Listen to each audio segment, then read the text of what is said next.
Buenos días, bienvenidos todos a este segundo día, segunda jornada de trabajo del seminario de la vulnerabilidad a la superación de las crisis, la resiliencia de las comunidades.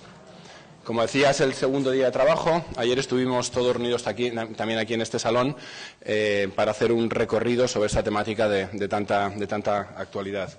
Permitidme hacer simplemente un recorrido de la jornada de ayer para ubicarnos en el momento exacto en el que empezamos el día de hoy.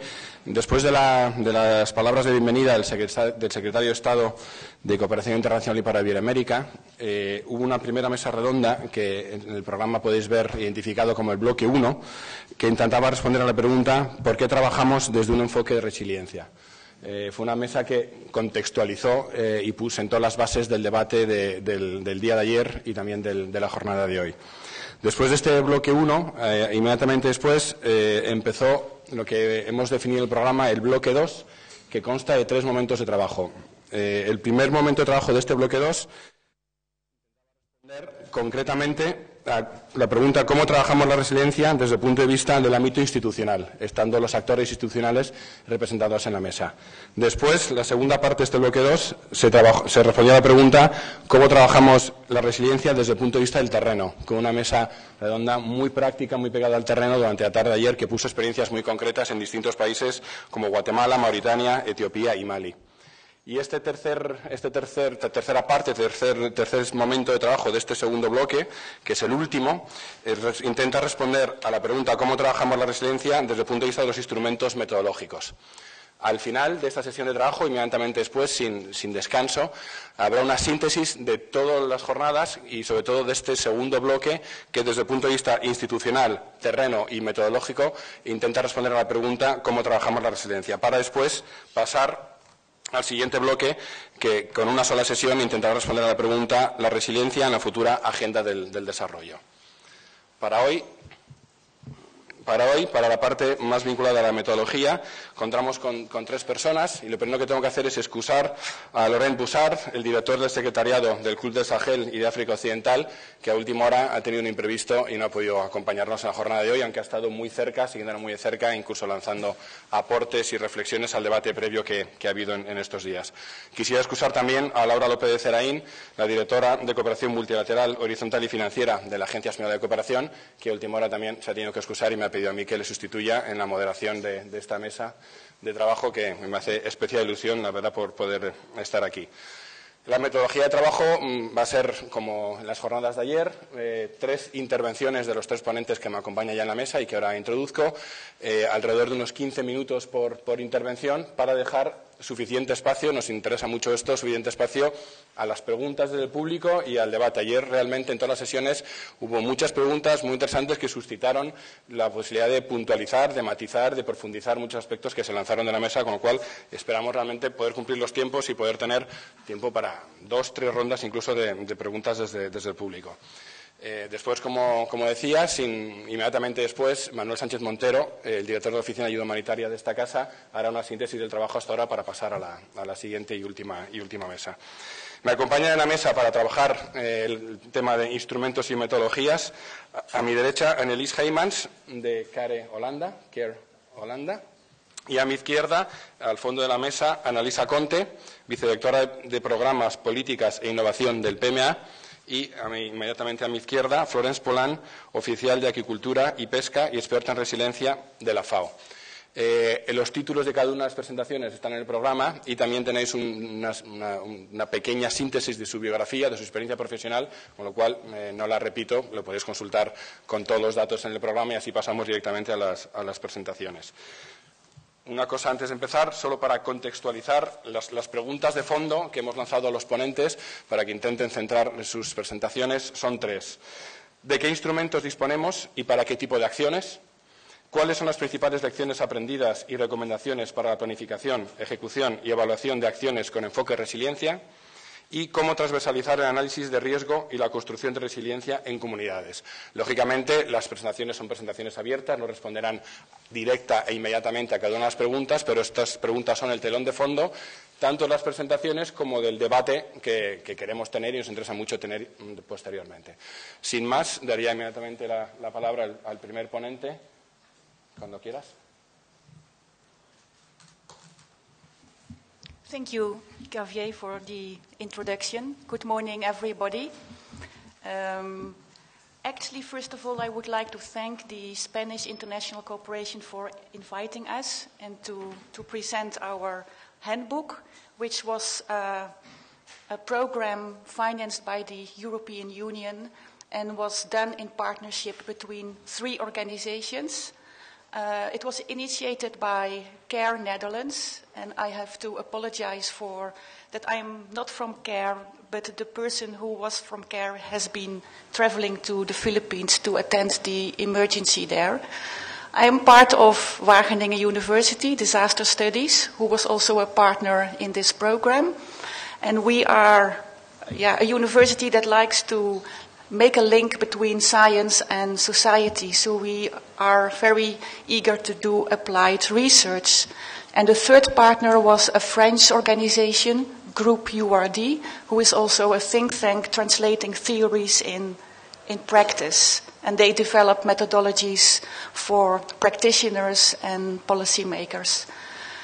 I would also like to thank the Spanish delegation within the EU who made an effort to translate this handbook into Spanish. And I hope it will be put on the website very soon of this seminar, but it will also be put on our website where you will find the handbook also in French. And the website is www.reachingresilience.org, but I will show you it later on. Okay, let me start with the resilience program. As I said, it was initiated by CARE Netherlands, an organization who implements different kinds of programs at the local level related to poverty reduction, with a focus on environmental issues, disaster risk reduction. And they also felt, like we discussed yesterday, there should be much more integration between these different disciplines. But how to do that? They did an experiment in Kalimantan in Indonesia, where they developed a program to address the forest fires. And they made a program with different NGOs with different backgrounds, NGOs involved with indigenous people, with the environment, focusing on poverty reduction and disaster risk reduction. And although this initiative looked very nice and promising, we concluded that it failed, because it was more of a too forced partnership with set time frames and set localities. And we discovered that you need a much more flexible approach to work on resilience. So the challenges that were met in this experiment is that the different fields use different methodologies, they use different concepts, or when they use the same concepts, they have different meanings to them. And the scale in which they operate also differs a lot. Disaster risk reduction focuses on current disasters, and they look into the past to understand why disasters or why hazards become disasters. What are these socio-ecological, economic and political processes that generate vulnerability at the local level? While climate change looks more into the future, what are these scenarios? What are the projections on the long term? And they look more at the global level, while poverty reduction focuses more on the community level, on people's livelihoods. So it's very difficult to talk together from different perspectives when you want to do actually the same thing, reaching resilience at the community level. So how do you program resilience? So we developed a handbook which actually does not provide new tools because there are already so many tools, but it's more it offers more key points for analysis and action on how to do things differently. We discovered that how people interact with one another within communities, between communities and local government, with civil society, private sector, it's much more a challenge that needs to be tested, being experimented with. which actors can cooperate easily and where are these disconnects or frictions and how to deal with that. So the interactions, and it's more the focus of the handbook. This one. So we made 3 country studies, one in the southern part of Ethiopia. We focused on pastoralists dealing with long-term droughts. The second study was done in Bolivia, in the northern part of Pando, bordering with Brazil. And these communities are quite remote, and they increasingly face floods as the result of deforestation in Brazil, where forest is being cleared to open up for rangelands and for mining. And the third study was done in Kalimantan, Indonesia, focusing on forest fires and how to diminish these. We did desk studies, field visits. We had interviews with local people. That's where we started in these 3 areas. And we organized different multi-stakeholder dialogues and workshops between communities and NGOs, between communities, NGOs, and government. We tried to involve private sector. In Indonesia, unfortunately, that wasn't possible because of so many tensions with the oil palm industry. In Ethiopia, we had the local traders involved. And in Bolivia, it was also very difficult to get the private sector on the table. So the question throughout the whole study was, is integration really needed? Well, yesterday we heard already many things, why it is needed, especially on the local level. It's very normal because people live in a context where they are exposed to a broad risk landscape, not just risks because of disasters or changing weather patterns, but also, and that was very clear in all the 3 studies, insecure land rights were one of the priority issues of the people.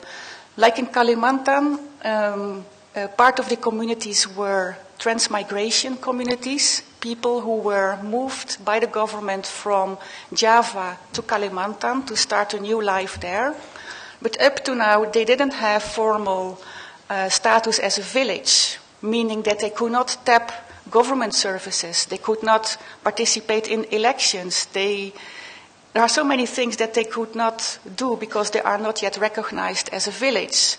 So how can you work on all the other issues if this is not yet being solved?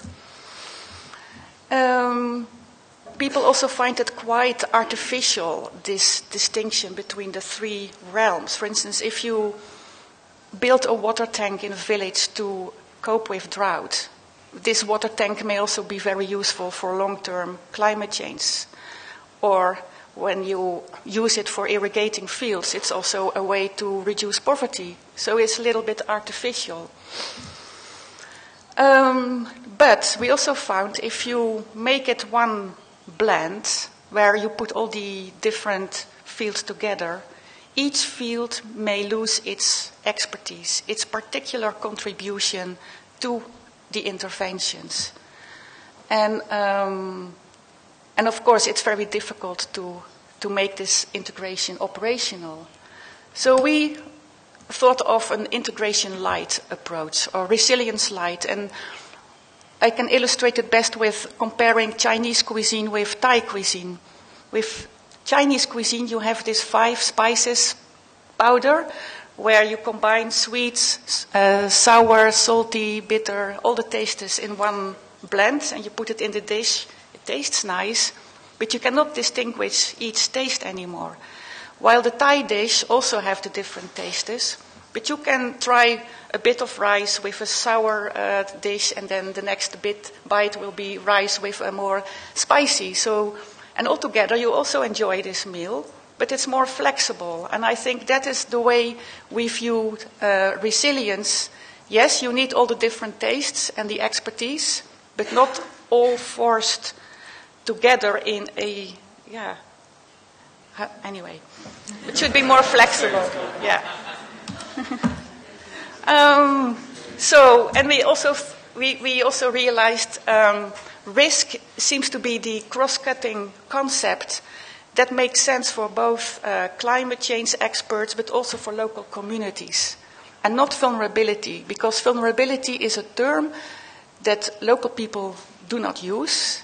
They don't see themselves as really vulnerable because all the time they have agency, they have capacity to do things, even if it's very limited. But risk is, they make risk-taking or risk-avoiding decisions. So risk is a central concept. And we also take the local perspective as the point of departure. So resilience will be context-specific, because resilience for an Eskimo will be very different from a person who lives in the Sahel.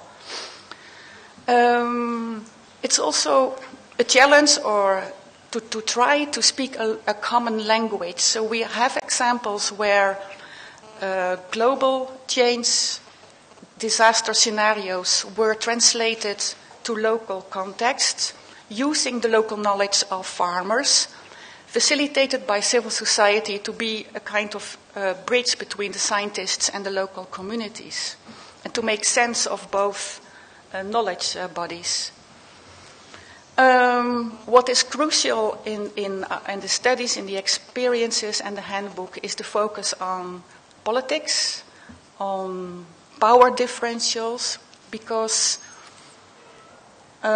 whether you are, well, it depends on where you are in society, how you view risks. We discovered, for instance, that in Bolivia, local people viewed the floods as part of normal life. They saw the changes, but they adapted their livelihoods to these floods, while the local government perceived these floods as dangerous because it brings snakes and crocodiles, and they tried to convince the community that they should be evacuated and maybe even resettled to different area. So there are different perspectives. So how do you deal with these differences?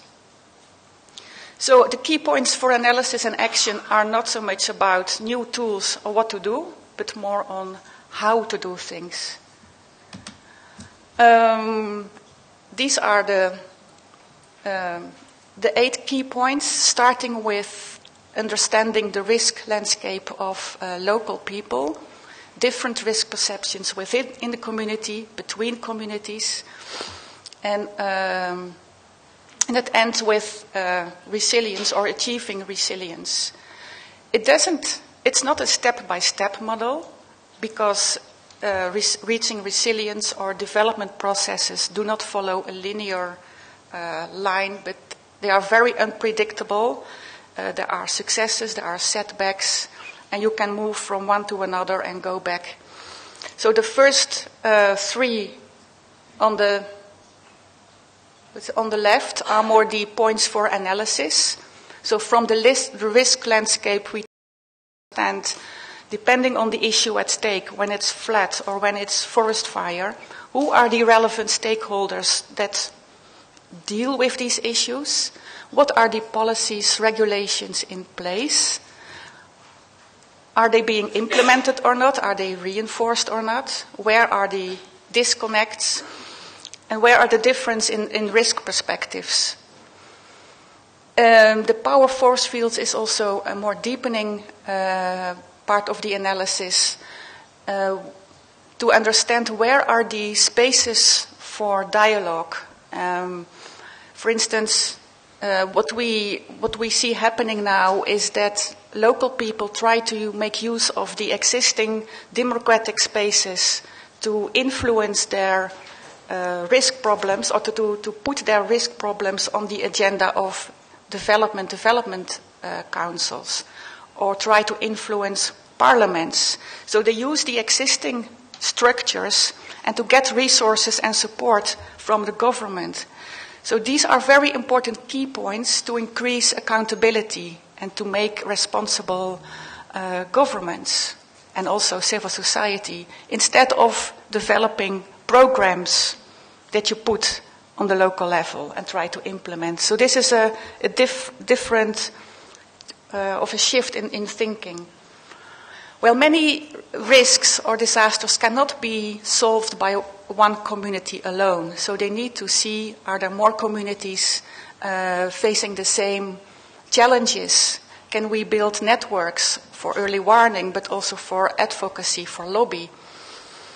And more vertical alliances to have your voices heard, not only at the local level, but also at the national level, which is important at the Bolivia case, deal with trans-border problems, because the cause of the problems are not in their own locality, but in a different country.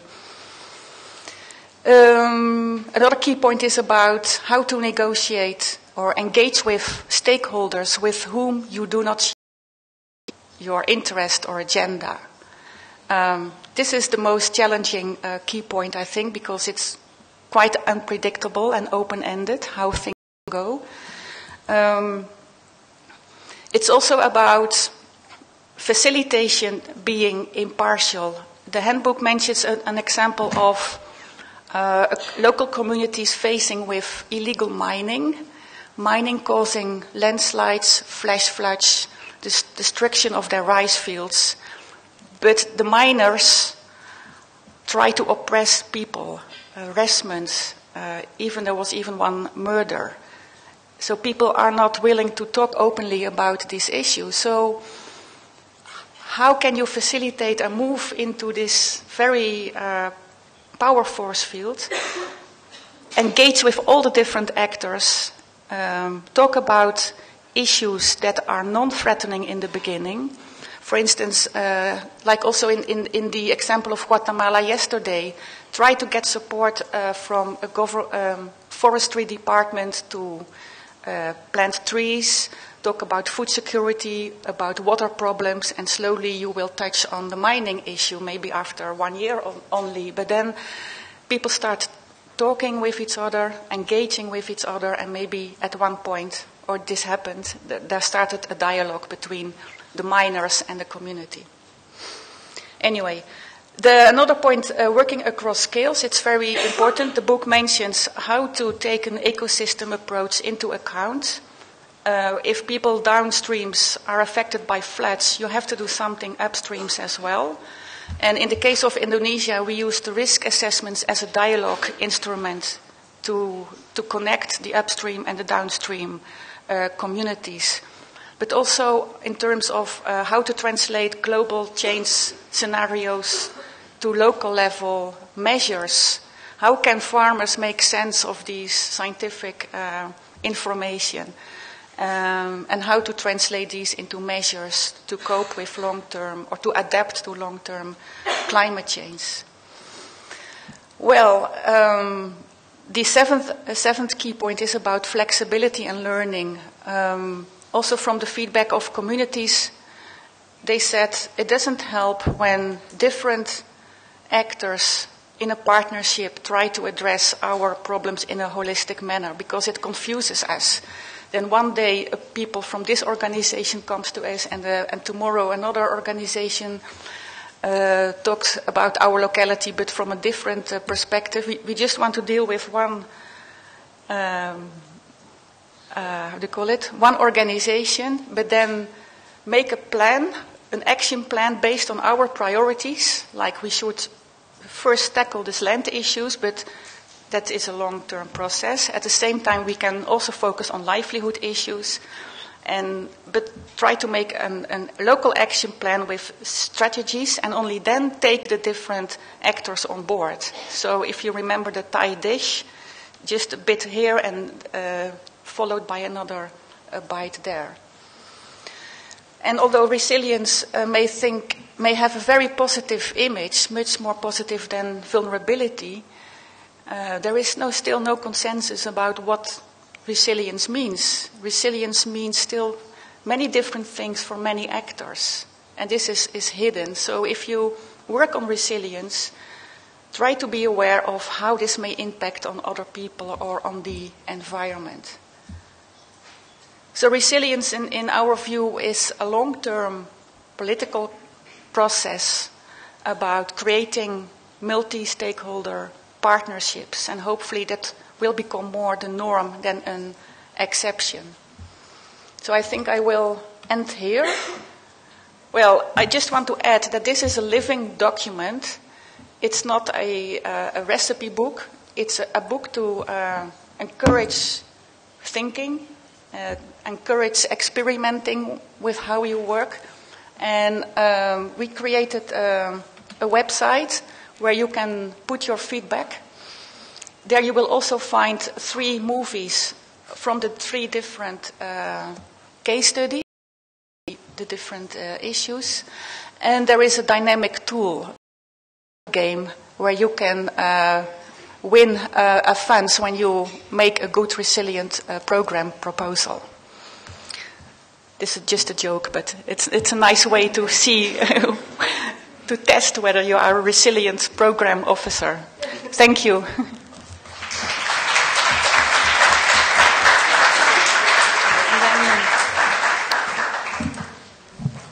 Muchas gracias, Annelies. Tiene entonces la palabra Annalisa Conte, vicedirectora de Programas, Políticas e Innovación del PMA.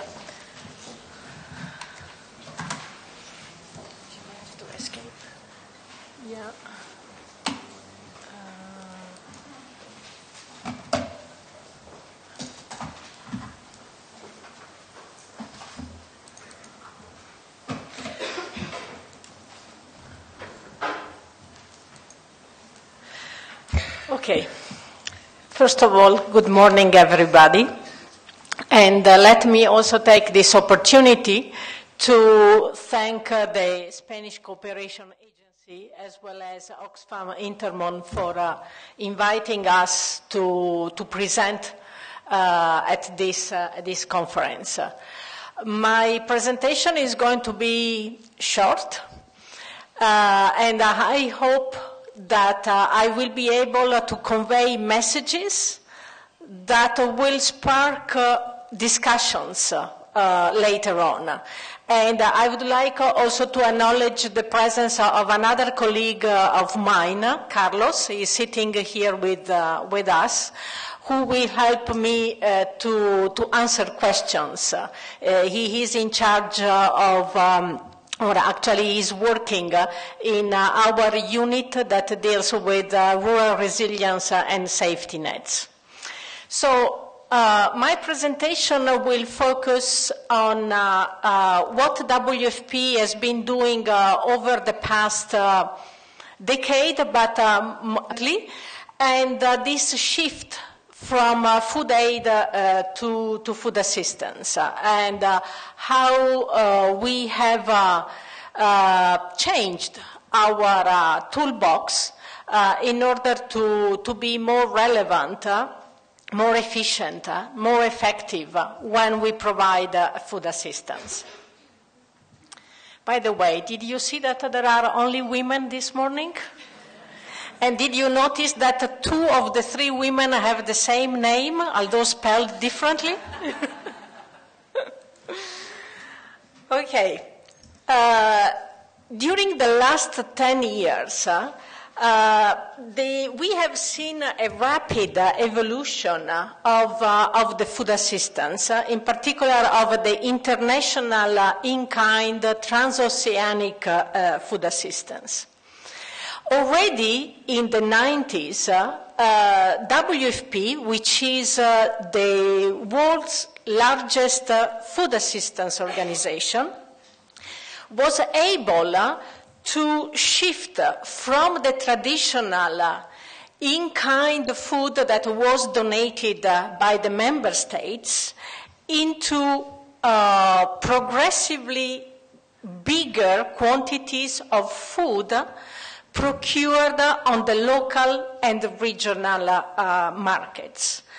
There is an estimation that says that I think in 2011, 70% of the food that WFP distributes in kind is procured locally or regionally. And by locally and regionally, I mean food that is procured in emerging economies, in developing countries. Most of this food is sometimes procured in the same country where we are also then distributing. Just to give you an example, until a couple of years ago, I was working in the field. I was the WFP representative in Burkina Faso. In Burkina Faso, particularly in the years where there was a good agriculture production, we used to buy food which value was equivalent to 2% of the Burkina Faso export income. This is an incredible injection of money in an economy that is an economy of one of the poorest countries in the world. It has an incredible impact in the economy of the country. But that goes completely unnoticed.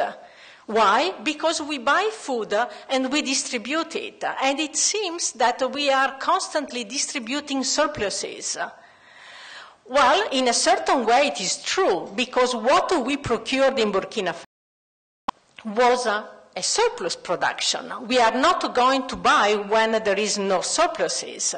But it was also an injection of money into the economy of that country. So on the one hand, we were providing food to those that didn't have enough, and at the same time, we were also working with the private sector and with the economic actors in that country.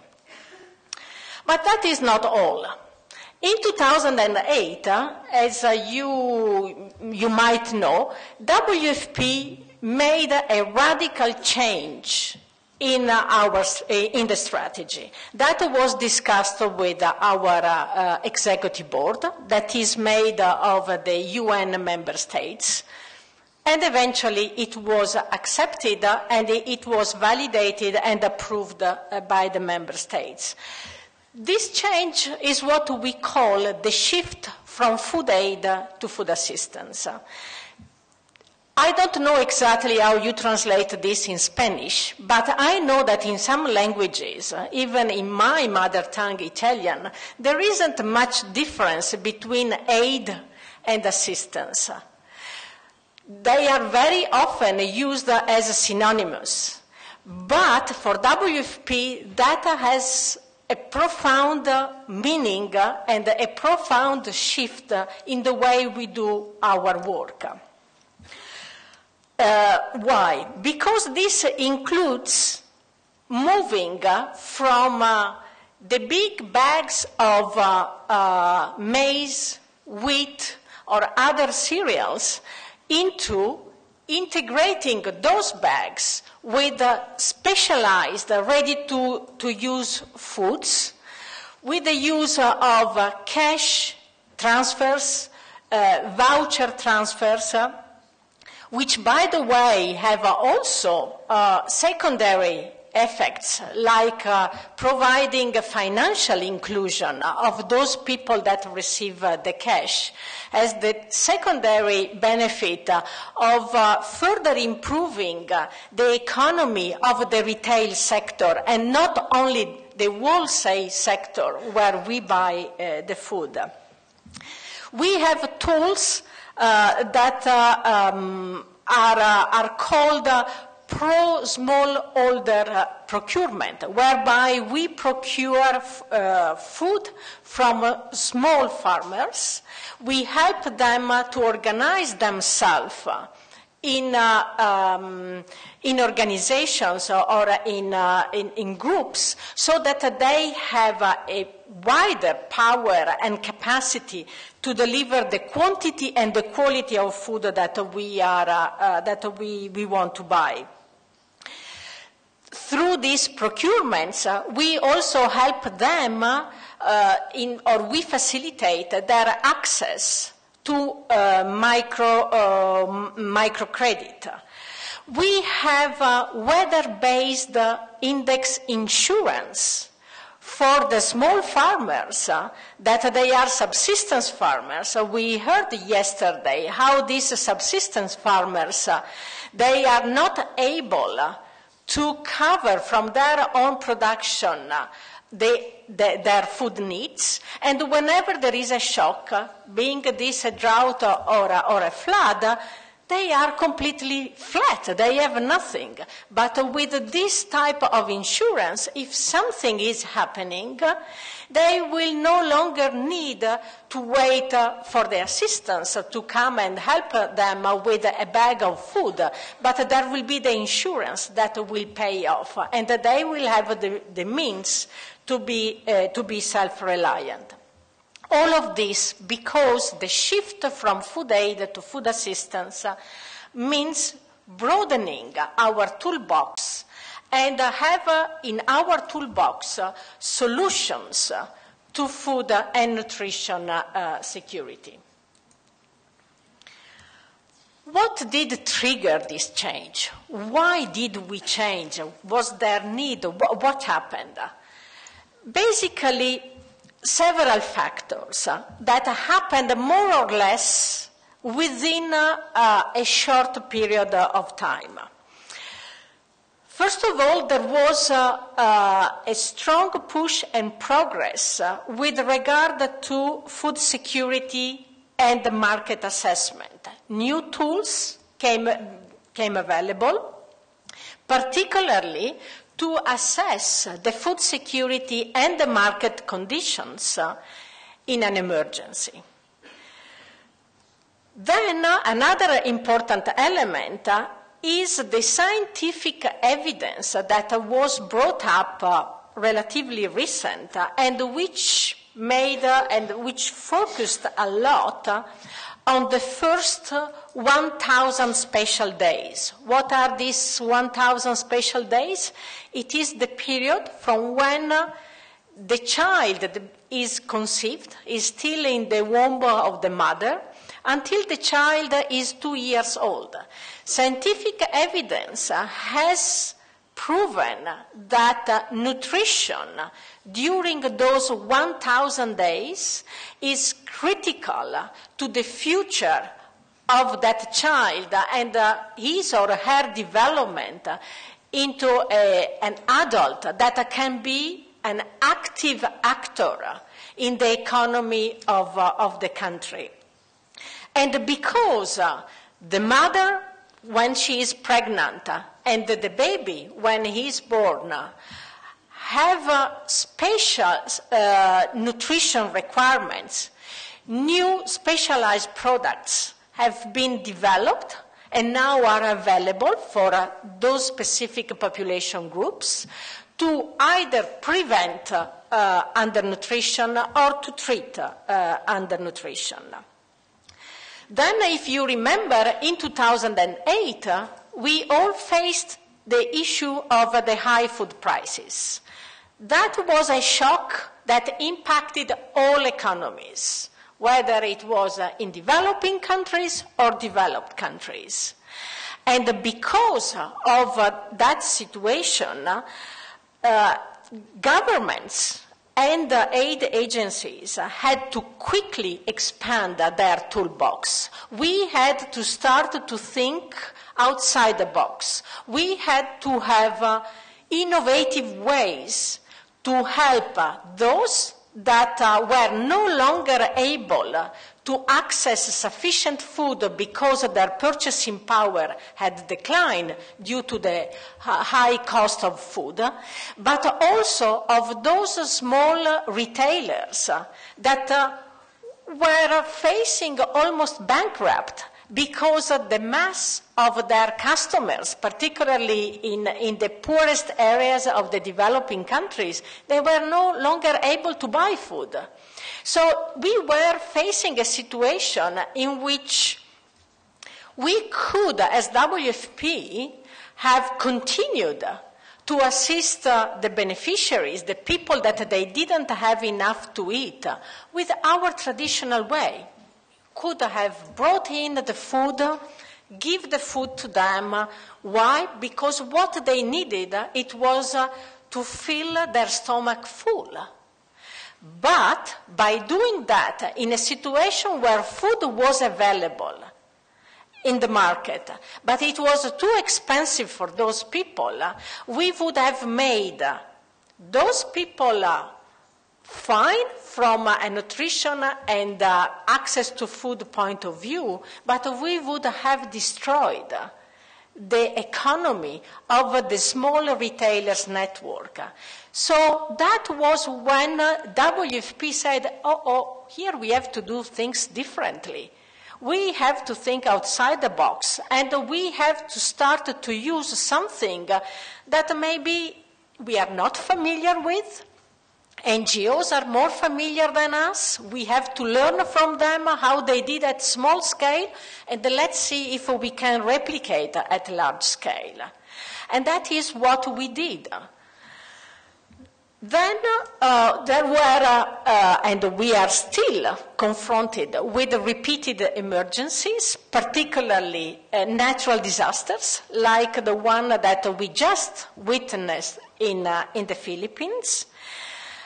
And those disasters, they call for climate change adaptation. We can't stop the disaster from happening, but we can help people to become more resilient and to adapt to an environment that is changing. To do that, we need tools that are new. We need something that is different from what we used to do in the past. So we need interventions that do not only meet the immediate food needs of the direct beneficiaries, but we need tools that deliver solutions to hunger and food insecurity, that they enhance the resilience and the self-reliance of households and the communities. So yesterday, I think someone said that we needed to have an holistic approach, that we needed to modernize our system. WFP, by shifting from food aid to food assistance, has modernized its profile. These interventions, this broader toolbox, allows us to be more relevant to the context and to the issues, to the reason why we are called to provide assistance. It allows us to be more efficient and effective because now we can analyze the situation. We know what are the tools that are available. We can compare them. We can compare their costs, and we can compare what we expect as an outcome. And then we can choose the one that should be the most suitable. Basically, we want to reach the point where we can prove we are delivering value for money, which is not necessarily the cheapest solution, but the solution that will provide the greatest outcome. By broadening this toolbox, WFP is becoming problem-solving rather than instrument-based. In the past, we had one tool, in-kind food, and it was like to have a hammer, and whatever we were seeing was just a nail, ta-ta-ta. Whereas now, we have several tools, and we don't see any longer only the one nail. There are different things that needs to be fixed. These new tools also will allow us, are already allowing us, to engage with governments on a number of elements, from helping them to set up safety nets that then are their own safety nets, and no longer to substitute to the government, to provide micro-insurance to subsistence farmers. And most of these tools are market-based, and the food assistance that we are providing has also the capacity to stimulate markets, to enhance the supply management, the supply chain of the retailers, and basically puts beneficiaries in the driving seat. They can decide how to use the assistance that they are receiving. So they are becoming the decision makers. So instead of being just a recipient of charity.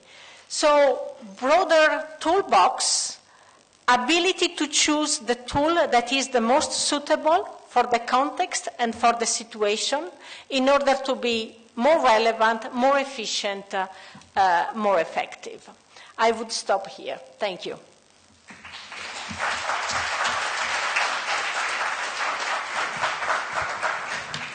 Muchas gracias. Y tiene ahora la palabra Florence Poulin, oficial de Acuicultura y Pesca y experta en resiliencia de la FAO. Aprovecho el cambio de sillas para poner de manifiesto que están en la sala los representantes en España de estas dos instituciones, Antonio Salort, del PMA, e Ignacio Trueba, de la FAO. Estarán con nosotros durante la mañana, con lo cual podéis también aprovechar su presencia durante el café y después.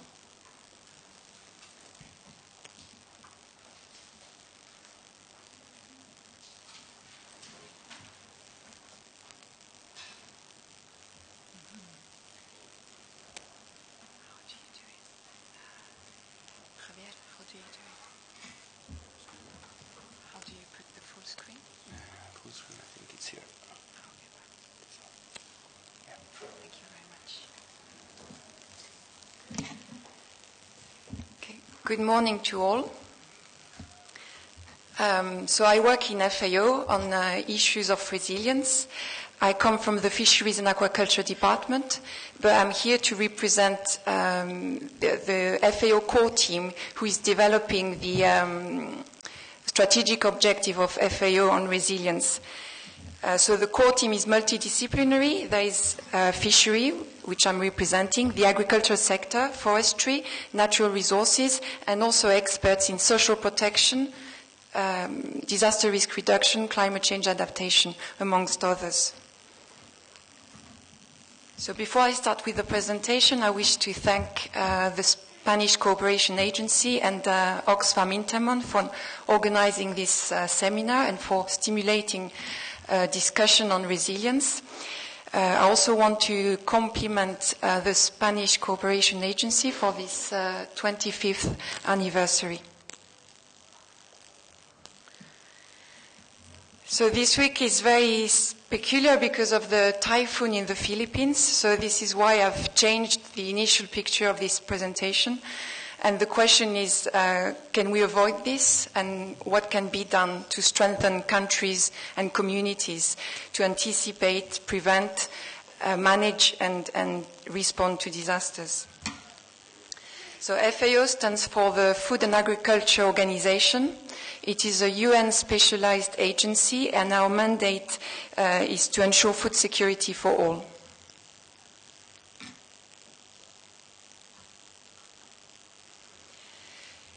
So why is FAO involved in resilience? 1 in 8 people in the world is suffering from chronic hunger, not getting enough food to continue an active life. The majority of the hungry and the poor are smallholders who live in areas most affected by disasters. In 2011, losses related to disasters equaled $2,064 billion, which is twice the global level of official development assistance.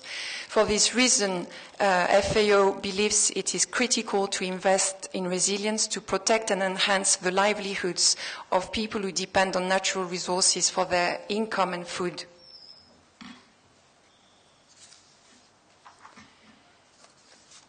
So what is resilience? So for FAO, resilience builds, the definition of resilience for builds upon the existing definition.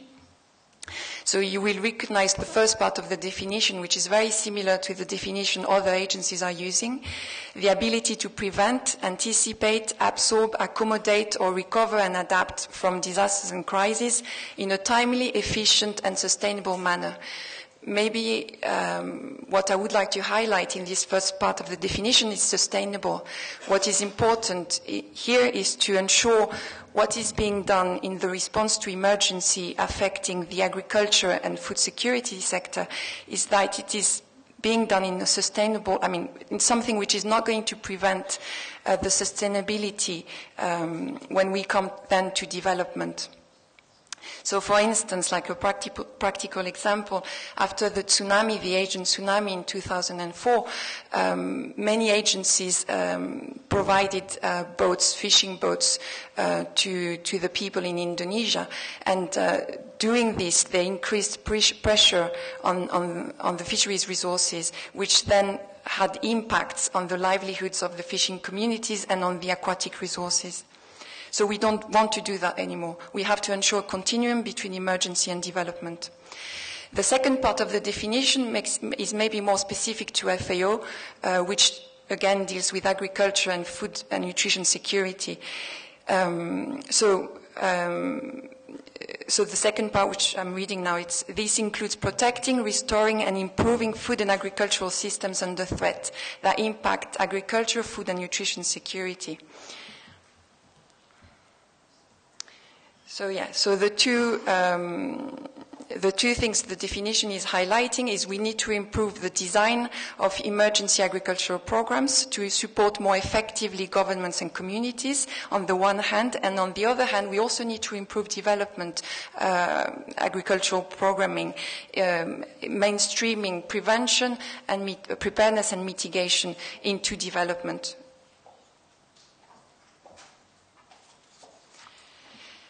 So this, in FAO, when we speak about disasters and crises and shocks, these are what we're talking about. So natural disasters, food chain emergencies, and here this refers to transboundary animal or plant diseases, also food safety threats.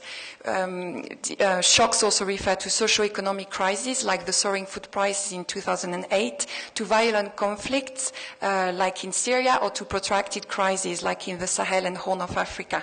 So the FAO definition builds upon the higher goal framework of action, but not only, it goes beyond. It's not only natural disasters, it's also other types of disaster. So we also build onto other definition and frameworks developed by the World Health Organization and the IOE.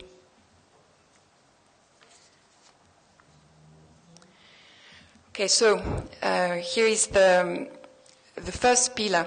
Basically, the FAO's resilience framework is organized around 4 pillars, which are interconnected and mutually reinforcing. The first pillar is about governance. So what I've tried to do for each pillar is to give concrete examples of what we do under each of the pillars. So, for instance, under reinforcing the governance of risk and crisis affecting agriculture and food and nutrition security, we support communities to develop a disaster risk management action plan for agriculture and food security together with national authorities. We also support the design and delivery of resilience investment programs, and that includes the NAPs and the NAPAs, which are the climate change policy, which are linked to financial resources by GEF. And we also promote access to resources and goods and services for smallholder farmers. And one example of this is the voluntary guidelines on responsible governance of tenure of land, fisheries and forests, which was endorsed by the Committee on Food Security last year, and we are promoting its implementation. Okay, so I'll pass on this one first, because we don't have much time. So the second pillar is about managing information, early warning systems and communication. So the main activity of FAO in this field is to maintain and update global information and early warning systems. For instance, on transboundary animal diseases such as locust, avian influenza, we have a tool which is Empress. For food safety hazards, we have the tool which is Infosan. And for agriculture markets, we have a tool which was set up in response to the soaring food price crisis and which is called AMIS. We also support countries with sectoral statistical baselines. So, for instance, we have the number of fishermen, fishing boats, the production of fisheries, aquaculture, which is very handy in case of disasters, in preparedness to disasters. And another field of activity under this pillar is to measure resilience. So, practical example. FAO has developed an index for measuring resilience at community level, which is based on different factors. These factors combined into an index gives an overall quantitative score on resilience. And this is the score which is going to inform program investment, targeting of beneficiaries, and also the design, of course, of program and the evaluation. The third pillar is really looking at community level, reducing the causes of vulnerability of these communities with a focus on ensuring their safety, strengthening their livelihoods through empowerment. So, for instance, we work with communities, we identify the strengths and their local practices, and we strengthen and refine this through capacity development in best agricultural practices, sustainable management, ecosystem approaches, for instance, education in nutrition, and we also do knowledge sharing on this basis. Another activity under this pillar is to secure access and rights to natural resources, which is relevant in development, but also relevant in the context of conflicts and crisis. Another aspect is to promote the access of communities to social protection and risk financial mechanism, and also to replicate and scale up the good practices to other communities in other areas, but also to the national level and regional level. So an example of what we do under this pillar is the work we have done in Western Chad, in Kanem, where we have worked with women to ensure their access to land. Women now have access to irrigable and fertile land, and they can farm it in their own name. This has resulted in an increase in purchasing power at household level, with more varied food, has resulted in turn in a drop in child nutrition. So this program was very successful, and 211 women's groups benefited from the approach, initially by FAO, but then by NGOs. Oxfam used this approach, Action contre la faim as well, and interestingly also the government of Chad applied the approach. Okay, the last pillar is to being better prepared to respond more effectively to disasters and crises affecting agriculture and food and nutrition. So example of actions when before a disaster strikes, in preparation to the disaster, and after a disaster strikes, is to develop contingency plans, joint damage and needs assessments followed by responses analysis to coordinate the response, so strengthening the capacity of the governments to respond to a disaster across different sectors, and then of course to actually respond, integrating a transition strategy and integrating lessons learned from other emergency programs. An example of contingency planning in the Horn of Africa, where we have supported communities' planning processes that have culminated in the development and implementation, in some cases, of contingency plans. 40 community-managed plans have been developed to date. These plans, we also encourage, promote policy dialogue. So these plans are being presented to the national level to inform decision-making and investments, and they also inform the regional level, so IGAD in this case,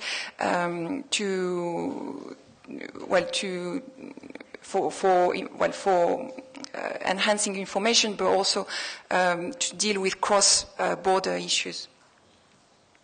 Okay, so this is the pillar I've just introduced to you, the governance, early warning and information management, prevention and mitigation measures through addressing the causes of vulnerability, and better preparedness and response to crisis. So the reason why I've put this slide up is to show that these 4 types of actions are interconnected, and this is the interconnectedness between all of them which is going to make the resilience work. In terms of challenges, and this is the last slide, so as we've seen during these past 2 days, there is an incredible momentum to have a common agenda on resilience. But the next step is really to work in partnership. We've seen yesterday someone was saying that the challenges ahead are enormous and that we are small in comparison to these challenges. And this is why we need to act together to draw upon the different technical interventions which are available across sectors. So from social protection to insurance to food and nutrition security, to name but a few, and to have multi-level coherence between the local, the national, and the regional and global level. Another important point is to make long-term investments to address underlying cause of vulnerability and preparedness. At the moment, there is few financing going into preparedness and long-term causes of vulnerability. Thank you.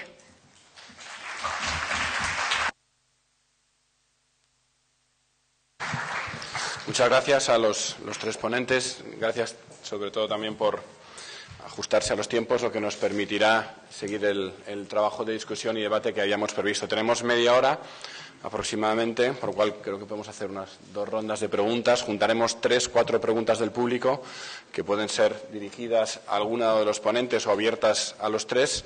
Pediría que todos los que intervengan desde el público que se presenten previamente y habrá una respuesta de todos los ponentes y intentaremos hacer una segunda ronda de preguntas. Así que, por favor.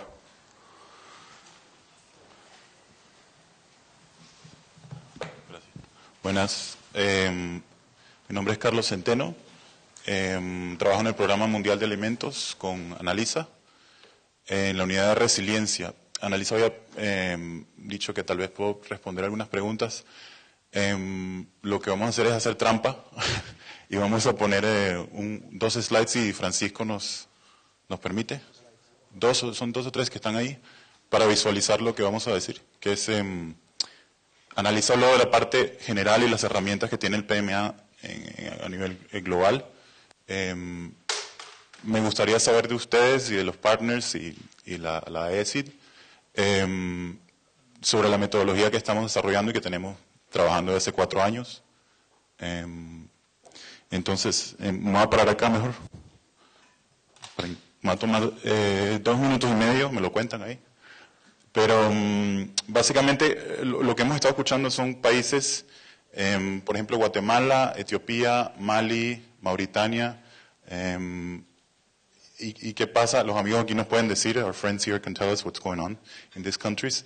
En la gran mayoría, si no en todos estos países, en las áreas donde estamos trabajando, estamos hablando de medios de vida frágiles que están siendo impactados por shocks recurrentes, ¿no? Sequías, inundaciones, etcétera. No estamos hablando necesariamente de unos shocks tan inmensos como un terremoto, etcétera. Estamos hablando de cosas estacionales que los afectan en su mayoría a las personas más vulnerables o en riesgo, como decía la compañera de CARE. Entonces, cuando nosotros estamos hablando de beneficiarios del PMA, del World Food Program y de muchos de nuestros partners, estamos hablando de personas que viven en áreas completamente degradadas, que es igual en Guatemala, como es igual en Etiopía, como es igual en Mali, desertificación, cultivos en laderas, o sea, estamos hablando de deforestación, etcétera, que es lo que hablaba el compañero aquí, la parte ecológica, ¿no? Si yo en mi trabajo, a mí me quitan mi fuente de trabajo, they erode my source of work. Yo empiezo a vender mis activos, mis assets, empiezo a vender mi carro, etcétera. Después de eso no puedo llegar y buscar trabajo en otro sitio, ¿verdad? Y así, poco a poco, mi familia se enferma, etcétera, no tengo dinero. Entonces, no es nada diferente a lo que está pasando en otras partes del mundo, es solo otro tipo de medio de vida, o por lo menos así lo quiero ver. Entonces, las metodologías que estamos implementando, llevamos 4 años refinándolas, son específicamente para hacer estos programas de resiliencia, para regenerar los activos, protegerlos en estas áreas impactadas recurrentemente por shocks. Entonces, son 3 componentes de se llama el three-pronged approach. Así puedo poner un nombrecito. El primer componente es el contexto, el análisis, no sé cómo se dice en español porque nunca lo hemos trabajado en español. Integrated Context Analysis. Es un análisis que hacemos con la unidad de vulnerabilidad y mapeo y con la gente de emergencia. Y lo que hacemos es vemos, este es el ejemplo de Somalia, vemos los últimos 5 años las tendencias de inseguridad alimentaria y nutrición, cuáles son los sitios recurrentemente impactados por alta inseguridad alimentaria y nutrición, porque saben que eso es también un proxy para una cantidad de otros indicadores como salud, etc. A eso le ponemos encima el nivel de degradación en los últimos 20 años, niveles de deforestación, niveles de desertificación, dependiendo del contexto, y al mismo tiempo le ponemos encima otro overlay del tipo de cobertura de suelo. Suena muy técnico, pero es muy simple. ¿Qué tipo de suelo, qué tipo de terreno se está degradando? ¿Es terreno para pastorales? ¿Es terreno para agricultores? Y entonces, ¿qué nos va a decir esto? Ustedes ven las áreas rojas en la parte ampliada.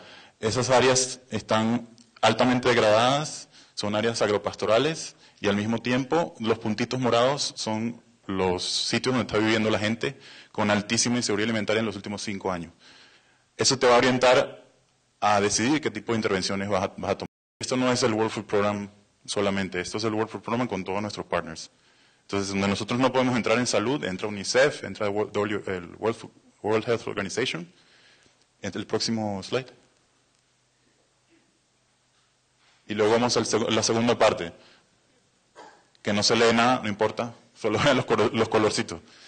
Esto es una consulta estacional de medios de vida que hacemos. Aquí oímos muchísimo hablar de multisectorial, multianual, compromisos de 5 años, que incluyen años de desastre y años normales. Esto es exactamente como lo estamos haciendo con partners como CARE, World Vision, Oxfam también ha estado en Senegal, por ejemplo. Lo hemos hecho con más de 28 partners en 12 países.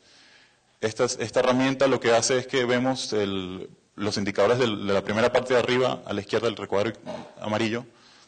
Ves qué está pasando en esos medios de vida según los indicadores con un grupo de representantes de la comunidad, de los partners y de gobierno a nivel de distrito. Y nos encerramos una semana horrible peleando y diciendo, bueno, aquí pasa esto, y el otro diciendo, no es mentira, aquí pasa eso, lo otro. Y decidimos cuándo son los peores momentos, cuándo son los momentos cuando pueden invertir en la resiliencia, cuándo son los momentos cuando pueden trabajar en crear activos, cuándo hay que proteger los activos. Y con los partners y de la comunidad decidimos cuáles son los activos o las actividades prioridad que hay que hacer en ese distrito, que es el último recuadro que ven abajo.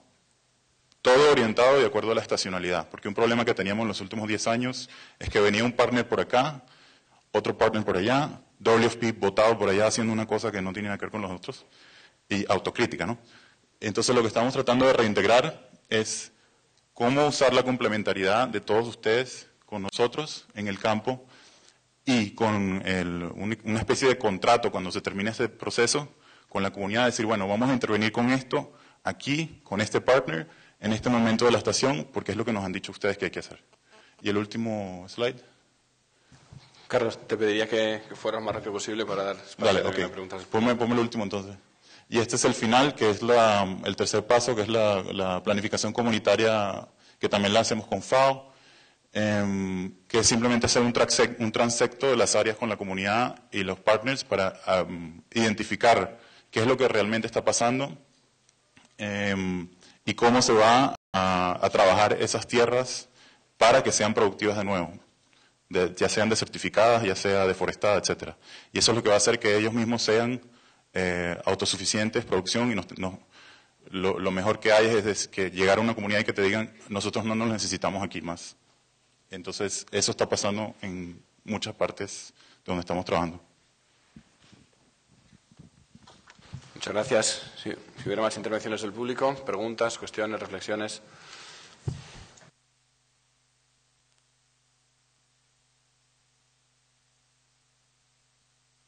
allí y al fondo había otra y vamos a hacer aquí. Hola, buenos días. Soy Arantxa, trabajo en Save the Children. Yo tenía dos preguntas sobre dos temas que se han esbozado brevemente en la presentación. Más cerca, vale, perdón. El primero era para la representante de CARE. Ella ha hecho referencia al tema del sector privado, que es un tema que está cada vez más presente en las respuestas de emergencia. Ha comentado el interés que se ha tenido durante la investigación que han hecho en incorporar al sector privado y que han encontrado dificultades en varios países.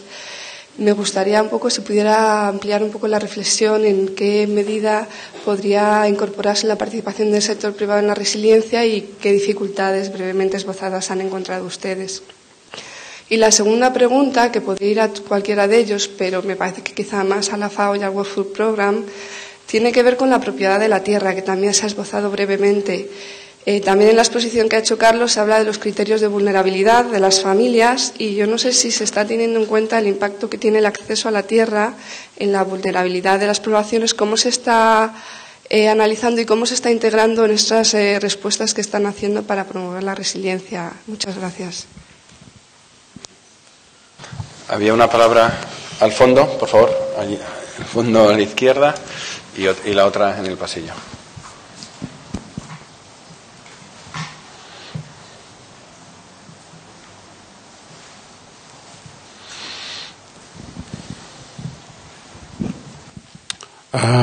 Bonjour, je m'appelle Nuhu Maïga de la Croix-Rouge malienne. Moi, je remercie le présentateur pour les commentaires très brillants. Je voudrais juste poser une question à la FAO par rapport à leur procédure, le fait qu'ils ont changé de l'aide alimentaire à l'assistance alimentaire.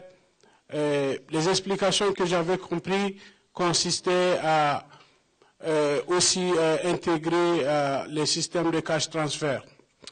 Mais moi, je me pose la question de savoir, est-ce que, et je vous pose la question aussi, pendant c'est le programme que vous menez, est-ce que ces programmes d'assistance-là ne sont pas des programmes qui renforcent la dépendance des communautés?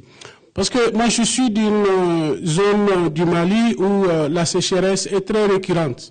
Et je vois que la FAO constamment envoie des aides, de l'assistance, mais c'est de l'assistance immédiate. Tout de suite, les gens ont de la nourriture, ils mangent et après c'est fini.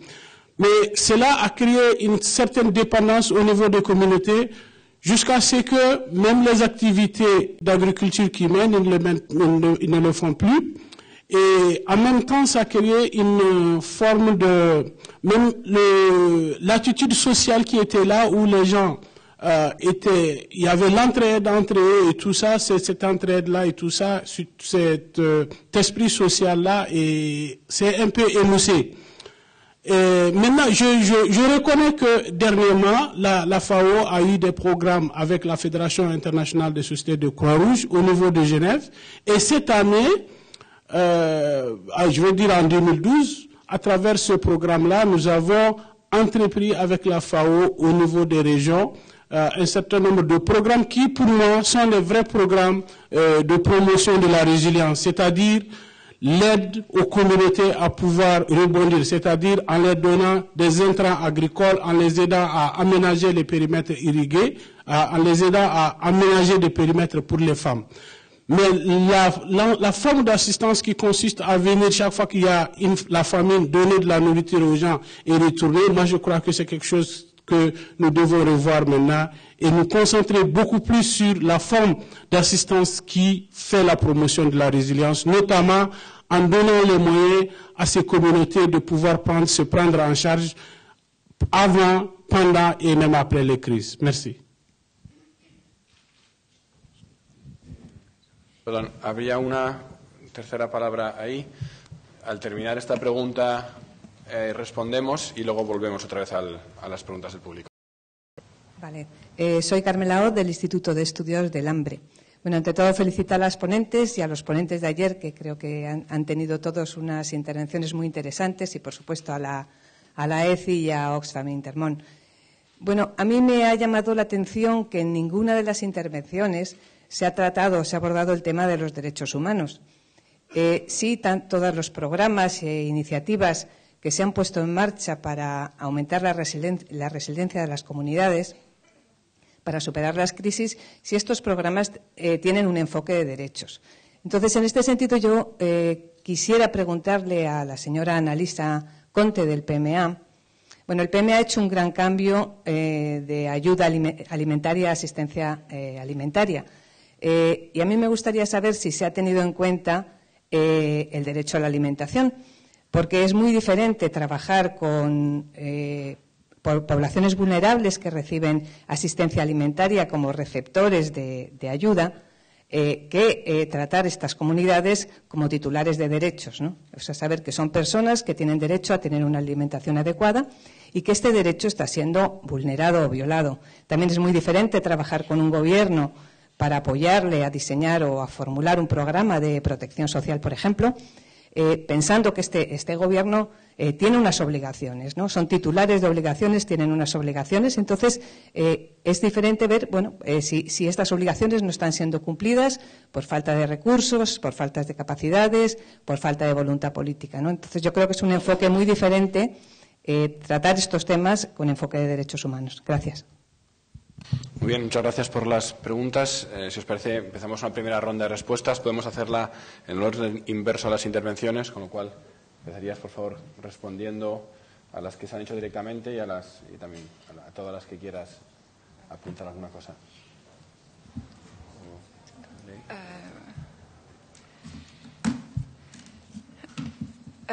Merci beaucoup. Pour la question de Monsieur de la Croix-Rouge au Mali, je pense que votre question est adressée au PAM, mais je voulais juste confirmer, puisque je parlais de partenariat dans ma présentation, que la FAO a un partenariat depuis cette année avec la Croix-Rouge internationale et que effectivement le partenariat consiste notamment à donner l'expertise technique de la FAO en matière agricole et la Croix-Rouge internationale, grâce à ses accès aux communautés, soutient ces initiatives. Le PAM répondra pour la suite des questions sur l'aide alimentaire. In relation to empowerment, I didn't mention. No, there were two questions. Sorry, on land. Yeah. So I mentioned it in my presentation. There are two dimensions on tenure of land. It's not only land, it's also fisheries and forests. So we have been developing for the past years guidelines to ensure that smallholders have access to land, fisheries and forestry, with extensive consultation with civil society, which was also leading the process, and governments, because governments need to be on board so that the guidelines are adopted at the end. It was successful because these guidelines were endorsed in 2012, so this is at the global level.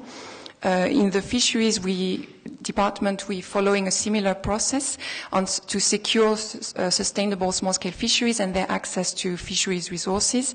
So similar process in terms of extensive consultation with civil society, which was also, the civil society was also consulting on behalf of FAO within the country on what should be in the guidelines.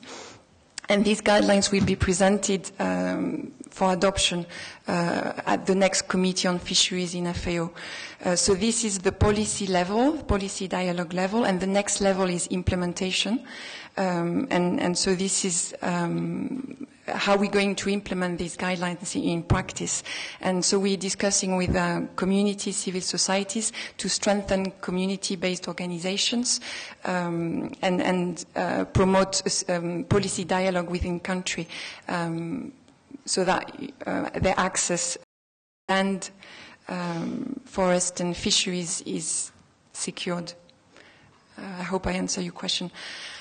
On the last point, which was human right-based approach, the UN has adopted the human right-based approach. I didn't mention it specifically, but when I speak about empowerment, this is what I had in mind behind. So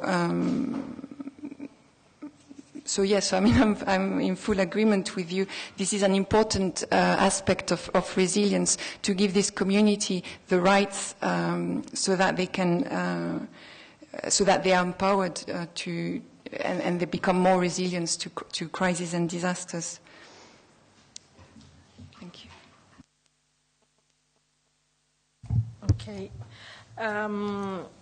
Let me start from the first question. Although issues related to land tenancy and land access belong to the mandate of FAO, I think that as Carlos was explaining earlier, the way in which we approach this, it is by discussing with the community and understanding what are the issues and what is their access to land and their ownership to the land. All of these elements need to be considered in the design because, of course, they will have an incredible impact on the success of what we want to do.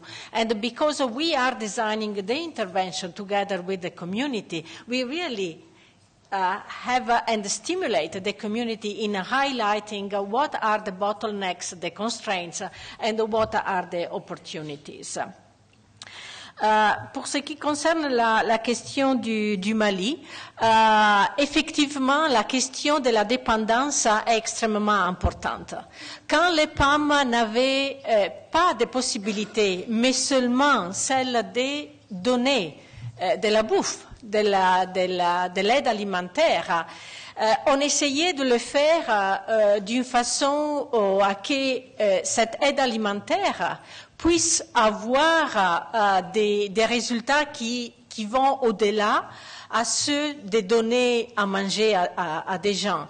Mais il est vrai que la ressource en telle qu'elle était, elle avait un certain nombre de limitations. Maintenant, quand il s'agit, par exemple, comme dans le cas des Philippines en ce moment, ce que les gens ont besoin tout de suite, c'est à manger. Mais ça, c'est la réponse immédiate. Par la suite, cette réponse immédiate doit rentrer dans un processus de réponse qui essaye de développer la résilience et ce qui est, je ne sais pas en français, mais c'est le self-reliance, être en mesure d'assurer ses propres besoins. Et donc, c'est pour cela que la transition de l'aide alimentaire à l'assistance alimentaire maintenant nous permet d'intervenir avec des outils qui vont vers ça et donc d'avoir des réponses qui permettent aux communautés et aux ménages de développer ses propres moyens de subsistance et donc de ne pas créer un cercle vicieux de dépendance. Regarding the human rights, I think that my colleague from FAO has broadly answered your question. But this being said, I would like also to highlight that the WFP has adopted a protection policy. Because very often, I mean, most of our interventions are in emergencies, with refugees, with internally displaced people, with people that the issue of protection is critical, is crucial. We do not want to make or to harm them when we provide the assistance. So while the human rights-based approach has been integrated by all UN agencies. On top of this, we have also developed a protection policy, and all our interventions, they look into the protection of the different gender and the different population groups. I hope I also answered the questions. I would like to first respond to the question about whether it's appropriate to involve the private sector in resilience work. Yes, I think it's very important. The private sector has different phases. It ranges from local traders to miners to big multinational corporations. And some of these actors can play a supportive role or a crucial role in the recovery or adaptation of local people, while other practices of private sector may cause a threat. So from the case in Ethiopia, for instance, we did some in-depth study about commercial destocking. Pastoralists tend to wait a long time before they finally sell their cattle, and at that time the animals will be not in optimal shape anymore. And we see that NGOs are, as a kind of relief work, buy these cattle when they are still in a good shape, so that the pastoralists have some cash to fulfill their needs. But actually, this is a role for the local traders to not disturb the traditional systems.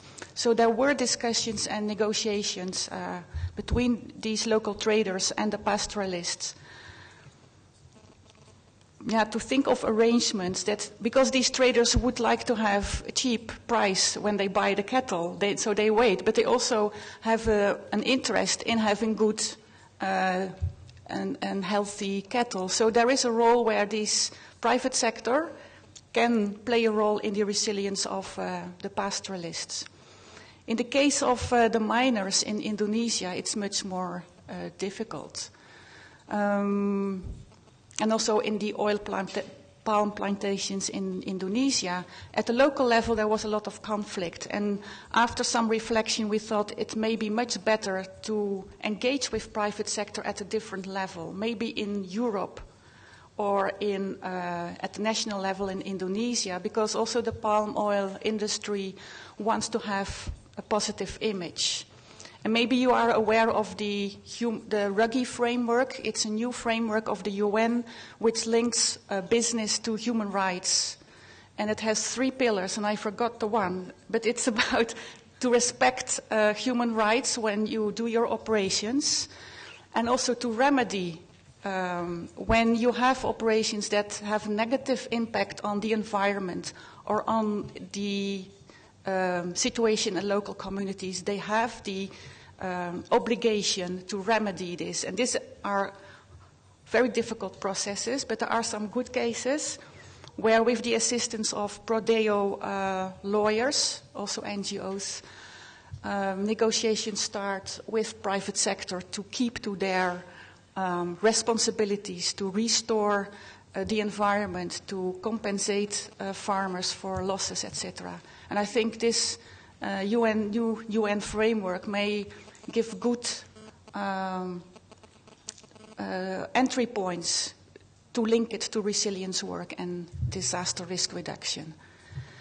Going to the question of human rights, I think you are very right that we didn't mention it explicitly, but if you have listened well, I think the second point for analysis, it's very much about making people aware about what are the existing laws and regulations and where can they exercise their rights, and also to make local government aware of where local citizens have the right to influence their policies. Because in Indonesia you see a shift after Suharto, where village heads were actually more a channel to translate national policy to the local level.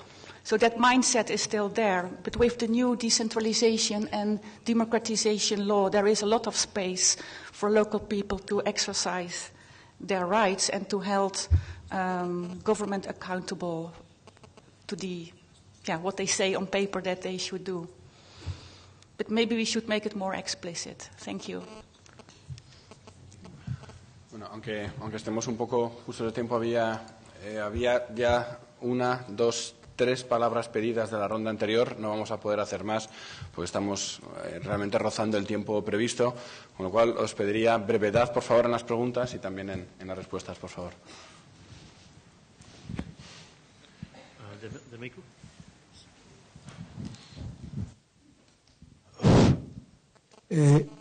Merci et bonjour à l'assistance. Je voudrais d'abord vraiment rappeler et remercier toutes les organisations d'aide humanitaire et de développement pour tous les efforts qu'ils consentent en matière de résilience, en matière de réponse aux catastrophes et aux crises naturelles et aux crises alimentaires. Donc vraiment félicitations et continuez dans ce sens. La première question que je voudrais soulever, ça s'adresse à notre représentante du PAM et je voudrais évoquer la question de volatilité des prix des denrées, même pour les achats locaux. Et les prix, depuis un certain temps, le PAM et même les institutions gouvernementales optent pour des achats locaux de denrées pour répondre aux besoins en cas de crise, en cas de catastrophe. Mais les prix, ces dernières années, particulièrement à partir de 2012, ils ont commencé à flamber. Il y a certains endroits où ça a presque doublé et ça grève dangereusement, n'est-ce pas, les possibilités de reconstituer les stocks, les possibilités d'achat. Et souvent, ça dépasse un peu les capacités nationales en matière d'ajustement. Alors la question que je pose, c'est quelles sont les réflexions qui sont engagées pour trouver au moins un début de solution à ce problème, parce que sinon, on mobilise beaucoup d'argent pour obtenir très peu de denrées à la fin. À titre d'exemple, en 2012, on avait un programme d'achat de 20 000 tonnes de céréales, mais à cause des changements successifs de prix, on a eu à peine 15-16 000 tonnes. Ça fait une perte de 4 000 tonnes par rapport aux prévisions. Donc ça réduit nos capacités pour répondre. Je donne l'exemple un peu de mon pays. La question de prix. Est-ce qu'il y a une solution au niveau régional? Est-ce qu'il y a une solution au niveau un peu plus large? Vraiment, c'est la question que je pose. Et la deuxième question, c'est la FAO est là, le PAM est là. La FAO, c'est normalement la production, le développement. Le PAM, les réponses humanitaires. Aujourd'hui, un peu partout, si on regarde les chiffres, les statistiques, en tout cas en apparence au moins au niveau de nos États, les chiffres du PAM, les chiffres pour les réponses aux urgences tendent à être beaucoup plus importants que les chiffres investis pour le développement, pour la production. Je dis bien au moins en apparence. Alors, la question que je vous pose, les réponses c'est très bien, mais vous-même vous le dites, en cas de catastrophe, réponse. En cas de après la réponse, la résilience. Mais le mieux à la fin, c'est d'assurer le développement pour éviter tous ces problèmes. Donc, à quand l'inversion un peu de tendance des deux catégories de chiffres en matière de coût des interventions au niveau au moins de nos États? Maintenant, le troisième point que je veux citer, ça c'est une leçon d'expérience. Et en matière de réponse au niveau communautaire, en ce qui concerne les stocks de sécurité, les stocks pour les réponses à la nutrition, ou les opérations de cash for work, ou les opérations de microcrédit au niveau communautaire, ça c'est une recommandation forte que je fais. Il faut de plus en plus et presque absolument responsabiliser les femmes pour conduire, pour gérer ce genre d'opérations. Je dis bien que ce soit les stocks communautaires, les banques de céréales, les boutiques d'intrants, tout ce qui est communautaire du point de vue qualité de la gestion, je peux attester que les femmes font beaucoup mieux que nous. Voilà les 3 points que j'ai tenu à exprimer. Je vous remercie. Merci. Je remercie tous ceux qui ont intervenu pour la qualité de l'information que nous avons reçue. J'ai juste 2 questions. La première s'adresse à la responsable du PAM qui a parlé au niveau de la protection sociale, l'assurance qu'ils ont donnée aux populations. Je voulais savoir si cette assurance a aussi permis aux éleveurs de reconstituer leurs moyens d'existence, oui ou non. Et la deuxième question s'adresse à la responsable de la FAO qui a parlé de l'accès aux femmes aux terres arables. J'aimerais savoir comment le processus a été mis en place, sachant que dans nos communautés au Sahel, la femme n'a pas droit à la terre. Ça, c'est dans nos traditions. Elle n'a pas droit à la terre. Donc, les chefs locaux sont réticents par rapport à l'accès aux femmes à la terre. Donc, il y a des stratégies qui sont développées par plusieurs partenaires sur le terrain pour promouvoir l'accès des femmes à ces terres. La plupart du temps, les femmes ont des lopins de terres très minimes qui ne sont pas du tout productifs. Ce sont des terres qu'on a abandonnées. On ne veut plus les cultiver. On donne ça aux femmes qui exploitent un peu. Donc, il y a une lutte au niveau de Sahel pour arriver à ce que les femmes aient des terres vraiment fertiles. Mais j'ai vu que vous avez présenté ici cette avancée. Vous avez pu le faire. Donc, j'aimerais savoir comment ça a été mis en place. Remercie.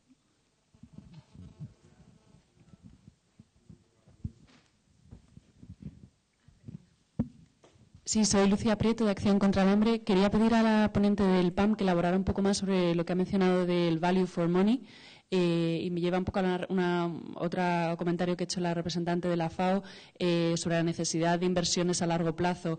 A veces encontramos que pueden ser conceptos contradictorios, la exigencia de algunos donantes o el concepto de value for money y la necesidad de invertir a largo plazo en soluciones durables que no siempre tienen un retorno inmediato y en los que es más difícil demostrar ese value for money.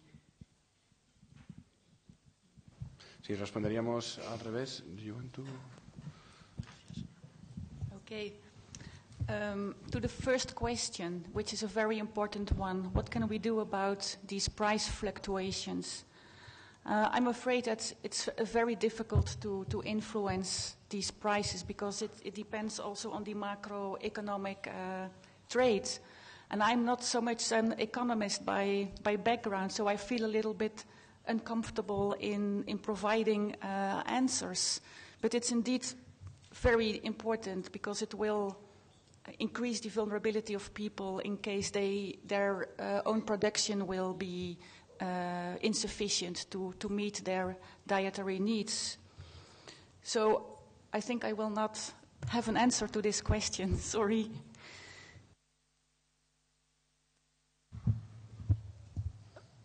Donc, oui, sur la volatilité des prix vis-à-vis des achats locaux. Alors, la première chose à dire, c'est que avant de lancer des achats locaux, nous faisons des analyses des marchés pour regarder quelle est la disponibilité alimentaire et si effectivement il y a un surplus. La deuxième chose, c'est de comparer les prix de cette denrée dans le pays, dans les marchés régionaux et dans les marchés internationaux. Et puis, c'est cette comparaison qui nous permet de prendre la décision à quel niveau acheter la nourriture. Donc, peut-être qu'il y a une tendance à une augmentation des prix dans le marché, par exemple, du Niger. Et donc, par rapport au pays Niger, ça semble que les prix sont en train de monter d'une manière incroyable. Mais peut-être ces prix-là, par rapport aux prix dans la région et par rapport aux prix sur les marchés internationaux, ils sont toujours plus bas. Donc, c'est aussi ce type de constatations que nous devons faire et d'analyse avant de prendre la décision où on achète. Par rapport à la question des actions de développement et actions vis-à-vis des urgences et mettre plutôt l'accent sur la prévention et sur le développement.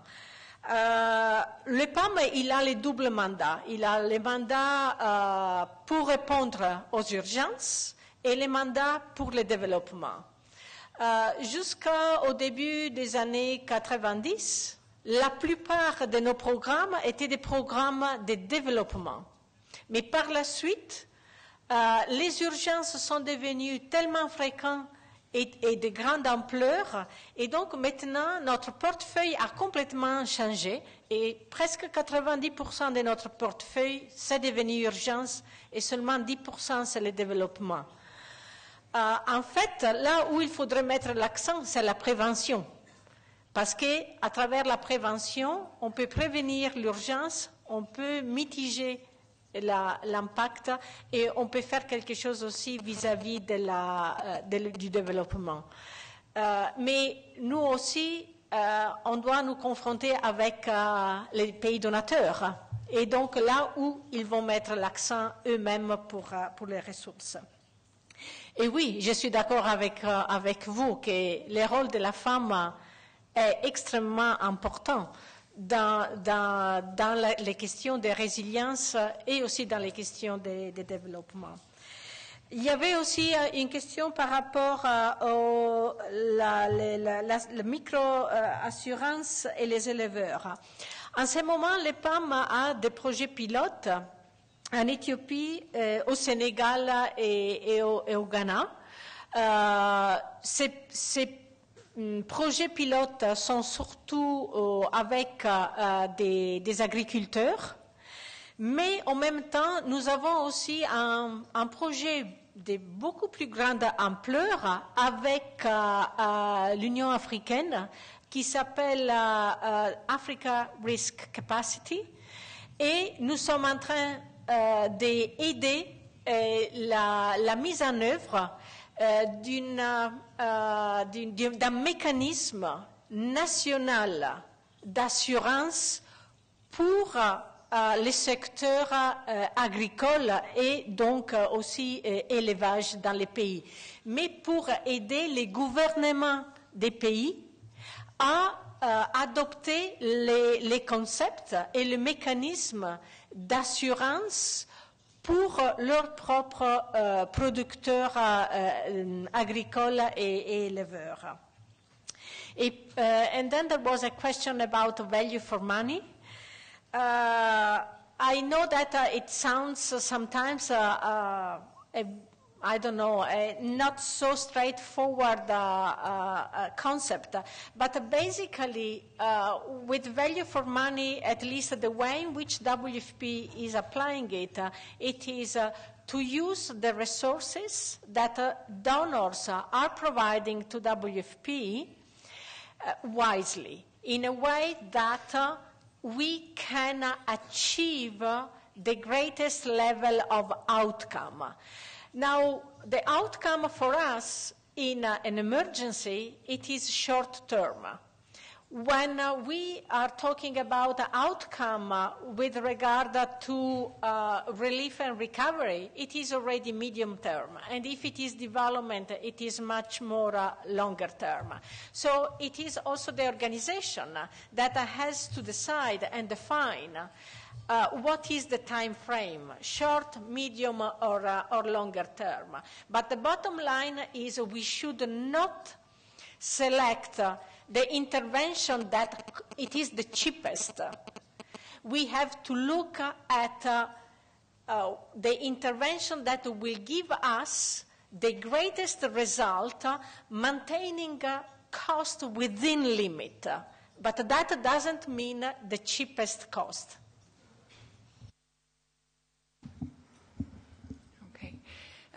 Maybe on this, I would like to add on this last point that the issue I see at the moment on resilience is that the funding is still going to humanitarian response. Rightly so, to some extent, when you think of the Philippines, where they need immediate assistance. But the problem is that it is short-term, and we're not addressing the causes of vulnerability. On the other hand, the money going into agriculture development is not addressing prevention and mitigation and preparedness.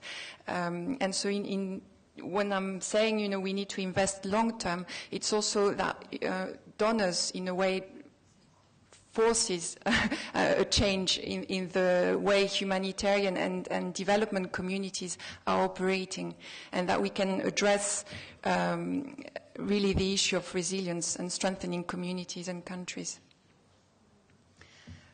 Sur les femmes de Canem, donc moi je ne suis pas directement impliquée dans ce projet, mais d'après ce que j'ai compris, il y a eu une opportunité.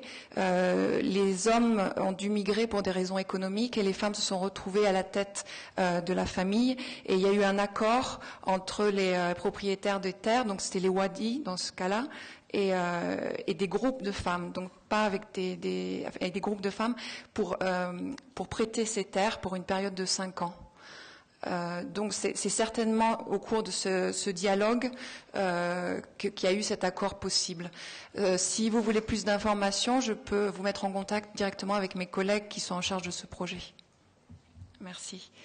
Et lié à votre observation, l'exemple du CANEM était aussi un bon exemple pour montrer qu'en donnant l'accès à la terre aux femmes, il y a eu une amélioration nette de la nutrition et du pouvoir d'achat dans les familles. Bien, muchísimas gracias a los tres ponentes, a las personas del público que han hecho preguntas y que han ayudado al debate. Inmediatamente, yo os pediría que siguierais en vuestros sitios.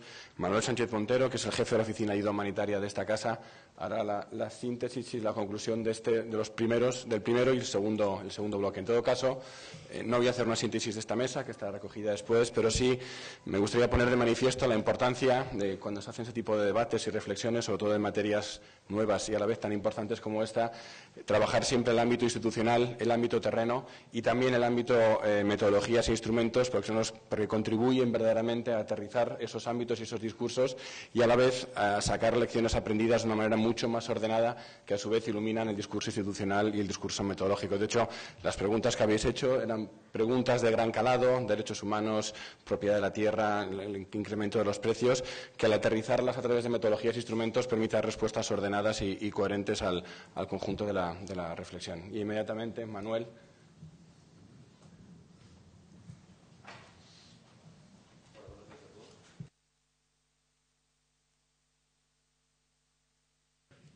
¿Perdón? Bien. Disculpadme que he llegado con tanta precipitación, pero como sabéis tenemos un grave problema en Filipinas. ¿Esto está alumbrado? Sí. Bueno, buenos días a todos. Disculpadme de haber llegado en este momento y no haber participado de todo el debate como me habría gustado, pero tenemos una crisis en Filipinas que todos conocéis y que nos ha tenido y nos tiene preocupados y muy ocupados. De todas formas, eso no quiere decir que el debate a los humanitarios sobre la resiliencia no nos interesa mucho. Y quiero aquí romper una lanza en favor que este debate es esencial para todos, no solamente para el desarrollo, sino también para la acción humanitaria. Paso sin más a comentar un poco las conclusiones que han sido recogidas por los diferentes redactores y que han sido consolidadas después de los ricos debates que ha habido. Básicamente hay un tema que me parece muy importante y es que a veces, en una concepción un poco eurocéntrica, pensamos que los conceptos que debatimos son conceptos nuevos y que son conceptos que somos muy creativos. Y en el fondo, la gran paradoja es que la resiliencia es quizás tan antigua como la historia. Es decir, no se hace resiliencia a partir de ahora, se va haciendo resiliencia y como nuestros socios africanos se han encargado de mostrarnos muchas veces, y no solamente africanos, en otros muchos contextos, la manera de afrontar las crisis y de sobrevivir a ellas y de fortalecerse a partir de ellas no es patrimonio ni de la cooperación al desarrollo, ni tampoco de un momento a partir del cual nos centramos a pensar en ello.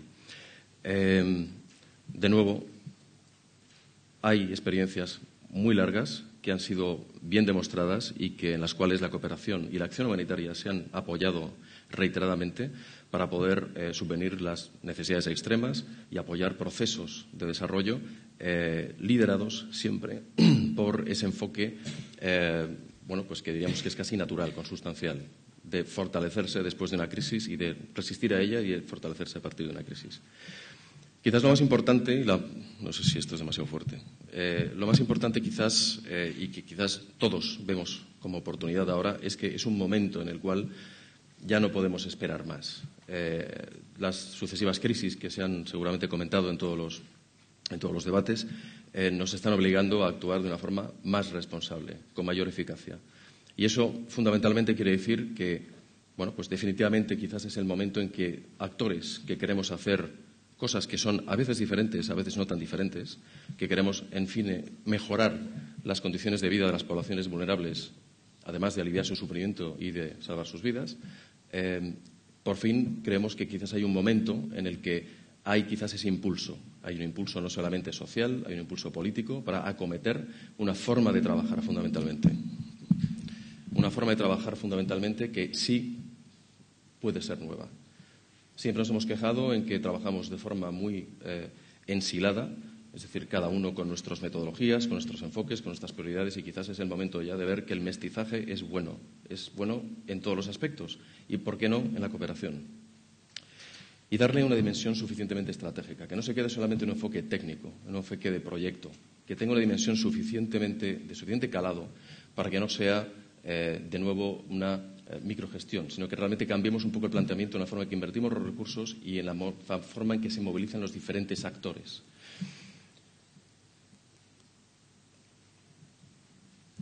Quizás una de las cosas que, y tengo que hacer ahí un poco reflexión y mea culpa, en que los humanitarios pues no hemos sabido hacer, y quizás es, bueno, no todos, es decir, progresivamente hemos ido entrando, no somos solamente transportistas de carga y de ayuda, como bien sabéis, es el introducir elementos y un enfoque y una sensibilidad en la que la resiliencia, que básicamente entendemos que es fortalecer las capacidades, mitigar los efectos y al mismo tiempo plantear o apoyar de alguna manera desde la acción humanitaria las bases para que en un futuro esas comunidades sean estén menos expuestas. Eso es algo que sin duda esperamos todos que pueda surgir y que pueda ser fortalecido a partir de estos debates. Por otro lado, un mayor compromiso, no solamente de la acción humanitaria, sino en general, y aquí de nuevo rompo una lanza en que el marco de Hyogo es muy amplio. No es solamente humanitario, ni mucho menos. Es más, diríamos que es, sobre todo, el desarrollo estructural. De los 5 pilares, creemos que hay uno, el de la preparación, que efectivamente puede tocar a lo humanitario, pero es necesario que haya un mayor compromiso con la prevención y con la preparación a la vez. Y también la flexibilidad de la cooperación al desarrollo, que es excelente hacer apoyo presupuestario, es excelente trabajar con un montón de actores estatales, pero no nos olvidemos que en muchos contextos nos tenemos que ver abocados también a trabajar con personas, con comunidades y con contextos o con entornos menos estructurados y donde, sin duda, la cooperación de desarrollo tiene campo para trabajar. Hay una serie de puntos que se han resaltado fundamentalmente y que paso a comentar brevemente. El primer punto es que las comunidades deben estar en el centro. No solamente en el centro del objetivo, sino en el centro de la escucha, en el centro para aprovechar, incluso yo diría legitimar la acción y la cooperación. Saber escuchar no solamente para legitimar, sino para incorporar la enorme sabiduría y la enorme experiencia que muchas veces se nos puede pasar de largo. El enfoque de resiliencia ha sido liderado también por personas, fundamentalmente por personas, por comunidades, actores locales, por gobiernos, sociedad civil y la comunidad internacional. Tenemos que entender que somos actores secundarios, somos actores de apoyo. Por otro lado, muy importante también crear un marco de confianza para favorecer la concertación y la coordinación de las poblaciones y las autoridades locales. Y en este sentido, refiriéndome a lo que decía antes, esencial que no solamente trabajemos a un solo nivel. La resiliencia no podemos acometerla solamente a un nivel estatal, sino a niveles regionales, locales, comunitarios, incluso de hogar, de household. Por otro lado, se debe tener en cuenta y respetar en cada contexto el conocimiento y los valores culturales de la población local, que no solamente, como decíamos antes, es un elemento legitimador, es un elemento esencial para definir las estrategias, porque muchas de ellas ya están en curso. Se trata de reforzarlas y de apoyarlas. Y, de alguna manera, también evitar de esa manera la excesiva dependencia de la ayuda exterior. Trabajar con los más vulnerables, y esto es uno de los elementos que quizás nos puede acercar más a humanitarios y a desarrollistas. Las desigualdades sociales en las comunidades dan lugar a conflictos y los conflictos, a su vez, también producen efectos muy perversos de desigualdad social y política. No se puede hablar de resiliencia sin considerar, en primer lugar y como prioridad y en la lupa de la acción, a las poblaciones especialmente vulnerables.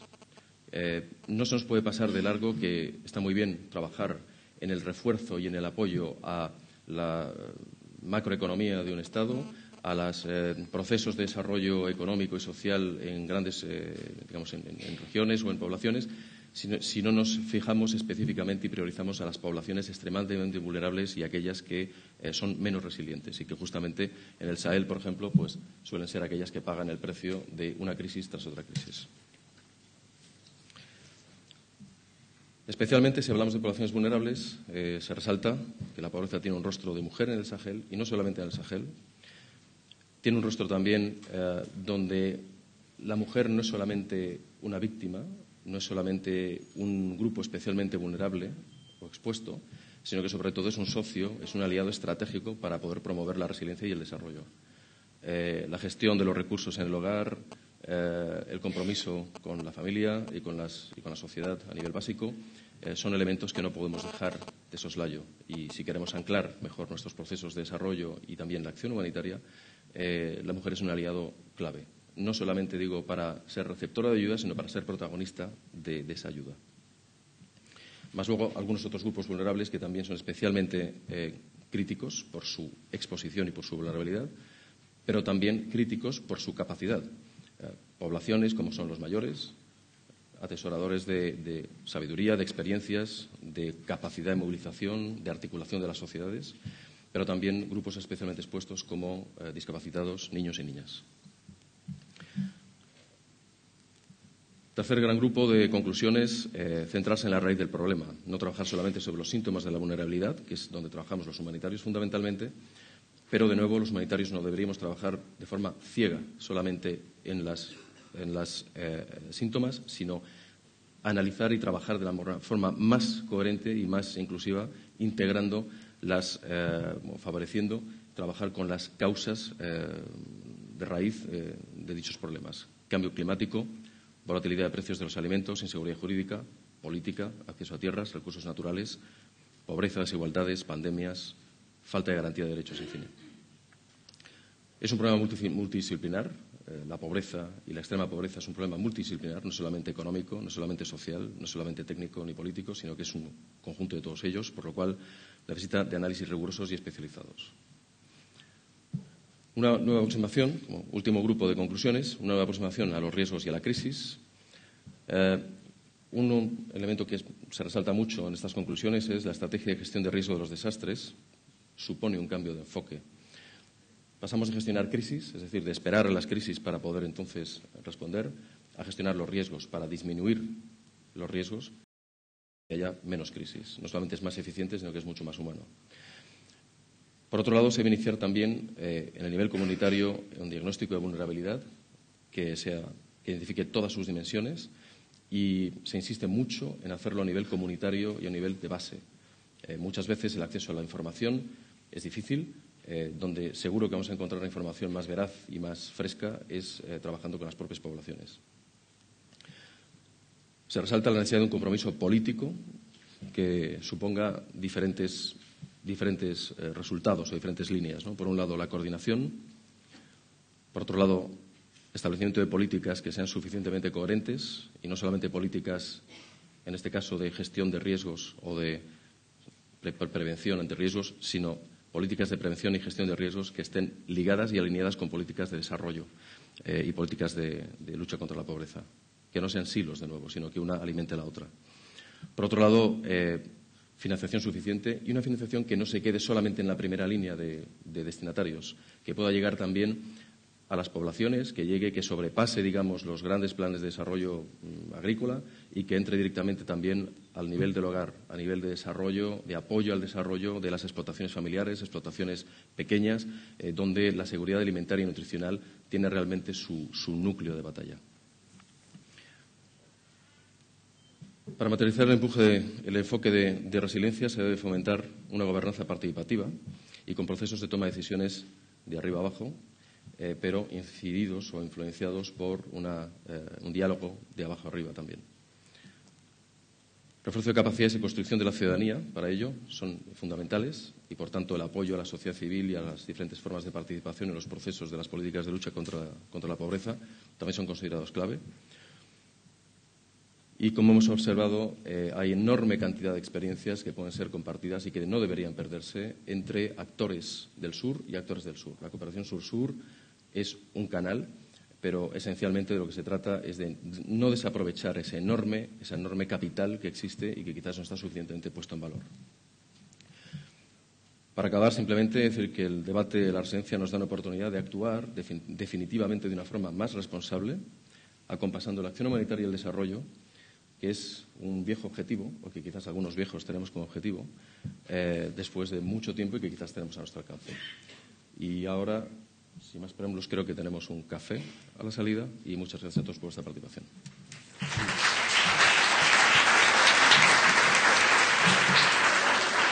Aunque hemos terminado con unos 10 minutillos de retraso sobre el horario previsto, mantenemos en todo caso el inicio de la siguiente sesión a las 12 para poder cumplir el horario. Efectivamente hay un café fuera esperándonos. Gracias.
pequeño retraso esta última mesa del seminario, antes de pasar a la clausura por parte del secretario general, que se acaba de incorporar a la mesa. La idea es hacer de esta mesa una mesa con, digamos, un enfoque algo diferente de las anteriores del seminario, puesto que, digamos que la agenda técnica ya ha sido tratada y ha sido resumida en la última sesión antes de la pausa café. La idea sería, para esta sesión, centrarnos más en la agenda política, en lo que implica la agenda de la resiliencia para la agenda política más amplia en términos de desarrollo o de acción humanitaria. Por ello haremos un formato un poco diferente. No habrá una serie de ponencias al uso, sino que más bien trataremos de tocar una serie de cuestiones generales. Será un formato más de pregunta y respuesta. Trataremos de contestar una serie de cuestiones generales por parte de todos los ponentes a lo largo de los primeros 30-40 minutos y luego ya sí pasaremos a diversos turnos de preguntas y respuestas por parte del público y de los ponentes. Aunque todo el mundo tiene los currícula, sí quisiera simplemente, para también señalar un poco el enfoque desde el que se va a hacer esta visión política, señalar muy brevemente cuáles son los cargos y las trayectorias, aunque muy brevemente, de los 4 ponentes que nos acompañan hoy. Empezando por mi extrema izquierda, tendríamos a Pedro Conceição. Pedro tiene una formación muy amplia, muy variada, es desde físico hasta politólogo, pasando por economista, y en estos momentos desempeña el cargo de economista jefe y director de la Unidad de Asesoramiento y Estrategia de la Oficina Regional para África del PNUD. Inmediatamente a mi izquierda tengo a José María Vera, Chema Vera. Chema es director general de Oxfam Intermón, que es una de las instituciones que participa más activamente en este seminario, y aunque él es de formación químico-industrial, se ha dedicado casi toda su trayectoria profesional a la cooperación y al desarrollo, y gran parte de esa trayectoria desde la misma Oxfam Intermón, de la que ahora mismo es director general, aunque con una breve incursión en la Secretaría General Iberoamericana, bueno, no tan breve, ya de unos años, pero el grueso de su carrera se desarrolla dentro de Oxfam Intermón. Inmediatamente a mi derecha tenemos a mi anfitrión, a Gonzalo Robles, el secretario general de Cooperación Internacional para el Desarrollo y vicepresidente de la AECID, quien, bueno, pues como todos sabemos, también tiene una trayectoria ya dilatada como diputado, cargo desde el que desempeñó un papel muy activo en el debate parlamentario sobre la política española de cooperación internacional al desarrollo. Finalmente, a mi extrema derecha estaría María del Pilar Cornejo Grunauer. La ministra María del Pilar Cornejo desempeña funciones de secretaria, es responsable de la Secretaría Nacional de Riesgos de Ecuador. Ella tiene también una trayectoria técnica muy dilatada en los ámbitos de la oceanografía, de la meteorología, entre otras ciencias, y en estos momentos, y bueno, eso es uno de los puntos que nos explicará, es la responsable de gestionar esta agenda de riesgos y de resiliencia en el país latinoamericano. Entonces, para empezar, digamos, con preguntas más generales, aunque luego nos centremos en algunos aspectos concretos que puedan abordar más específicamente alguno de los ponentes, sí quisiera empezar con una pregunta muy general relacionada con los objetivos que pretendemos cubrir en esta mesa, que sería la idea de cómo incorporar la resiliencia a la agenda política. Existen distintas agendas en formación en estos momentos. Quizás una de las oportunidades más obvias se da en el contexto de la agenda post-2015 que se está formando en estos momentos. Sí quisiera preguntarle en general a los ponentes cómo ven ellos que se estaría enfocando esta cuestión de la resiliencia en los debates sobre el post-2015. No sé si a lo mejor la ministra puede empezar dándonos su visión. Bien, hemos trabajado el tema de la agenda post-2015 desde hace un par de años a nivel de Ecuador y a nivel de la región en América, diferentes organismos subregionales, sobre todo viendo los compromisos que son necesarios en los temas de resiliencia en las ciudades. El desafío es que los gobiernos centrales estamos trabajando hacia esa agenda, pero es muy difícil la articulación con los gobiernos locales. Y el énfasis que nosotros proponemos para el post-Yogo 2015 es ese, que haya un énfasis en la acción local con los municipios. Muchas gracias. No sé si a lo mejor Pedro nos puede dar una visión por un lado, desde un organismo multilateral, como es el PNUD, muy involucrado en la Agenda de Desarrollo Mundial, y también, más concretamente, desde esa visión que tiene el desempeño de su trabajo en África. Thank you. Maybe I will share a little bit what's emerging in the context of the consultations that are taking place in Africa when it comes to defining or contributing towards the definition of an agenda for post-2015. And I'm going to mention an aspect that at the first sight may not be closely related to resilience, but it's the issue of vulnerable employment and the percentage of the population in Africa or the labor force that is at work but working in vulnerable occupations, as defined by ILO, the International Labour Organization. In Africa, about 3/4 of the population, of the people that are working in occupations that are considered vulnerable. This means people that are working in subsistence activities, in low-value agriculture, low productivity agriculture, low-value services. The percentage for women is 85% of women in Africa that are working in these occupations, about 75% for men.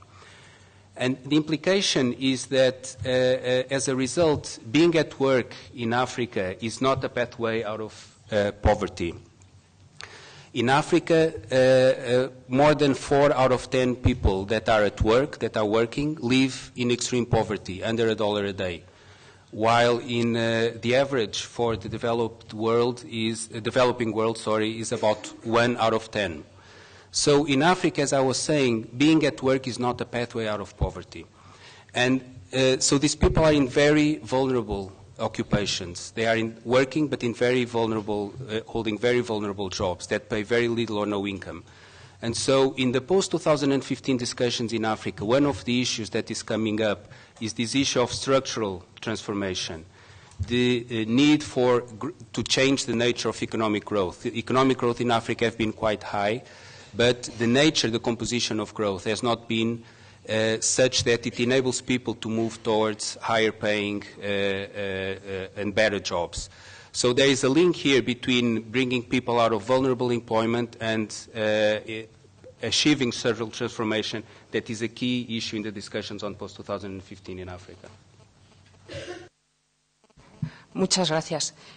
No sé, Chema, si desde Oxfam Internacional o desde Oxfam Intermón estáis planteando específicamente una forma de incorporar la cuestión de la resiliencia en los debates de la Agenda post-2015.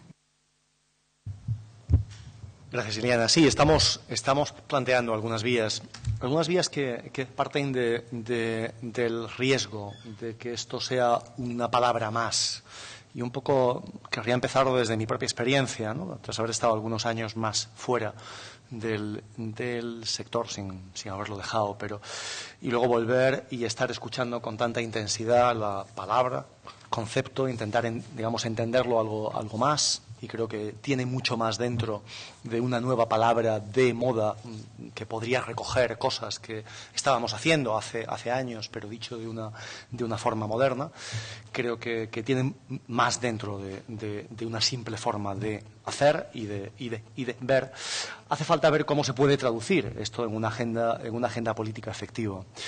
Y si partimos de dos bases, ¿no? Desde dónde hay que construir la agenda post-2015, yo creo que uno de los principales factores, y hay bastante acuerdo en ello, es desde un contexto de choques continuados y de crisis que se suceden una tras otra. Y no solamente la crisis ambiental, aunque es una de las más evidentes y de las más fuertes, pero crisis financiera, crisis alimenticia, precios, especulación y crisis que fundamentalmente a los que más golpean es a los más vulnerables.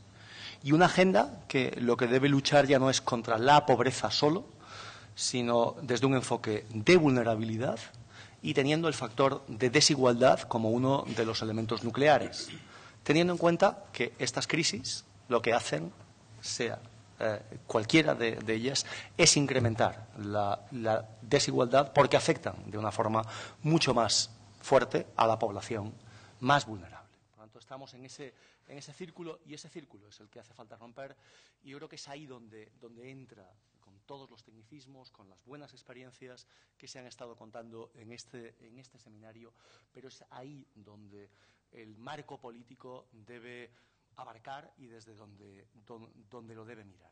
Si lo miramos desde ahí, lo que creemos desde Oxfam es que el enfoque de resiliencia, de fortalecimiento de las capacidades, de prevención de los riesgos, de desastres fundamentalmente, pero frente a las crisis de la forma que sea, tendría que ser algo transversal a las siguientes metas, a los objetivos que haya, y que pueda penetrar cada una de ellas con ese enfoque de cómo contribuir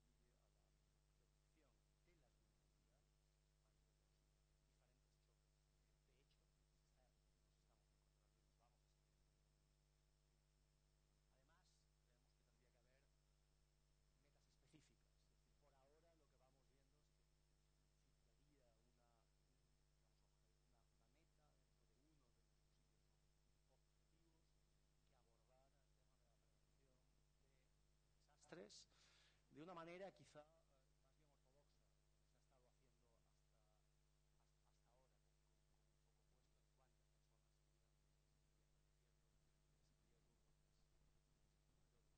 ortodoxa de vidas humanas, y no con un enfoque más holístico, más amplio, en el que se pueda tocar desde esa meta el fortalecimiento de las capacidades, con la responsabilidad que los gobiernos tienen en asegurar el que esas capacidades están, el que esa capacidad para reaccionar está, y con la responsabilidad que también hay desde las organizaciones de poder contribuir al fortalecimiento de la sociedad civil, del ámbito comunitario, en un marco más amplio, pero con esa responsabilidad desde los Estados y desde el ámbito internacional. Por lo tanto, transversalización y un objetivo más amplio que solamente el que sería específico de una prevención de riesgo de desastres. Muchas gracias. Por último,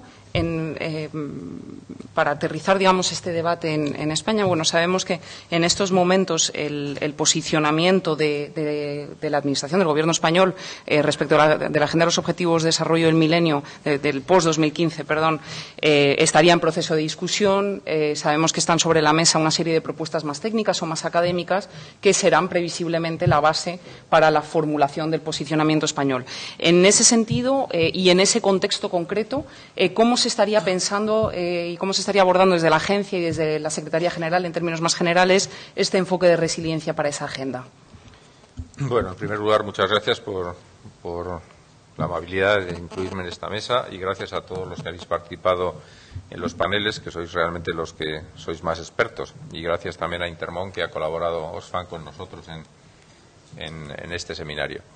Yo me pasa un poco como a Chema, ¿no? Que hace años, cuando empecé a escuchar la palabra resiliencia, la primera impresión que tuve fue de sorpresa, ¿no? Y dije, hombre, ya tenemos una nueva palabreja puestos en circulación, y a ver exactamente qué significa esto de resiliencia, ¿no? Y cuando profundizabas al principio te parecía que en el fondo no estaban queriendo decir nada más que lo que ya estábamos haciendo, ¿no?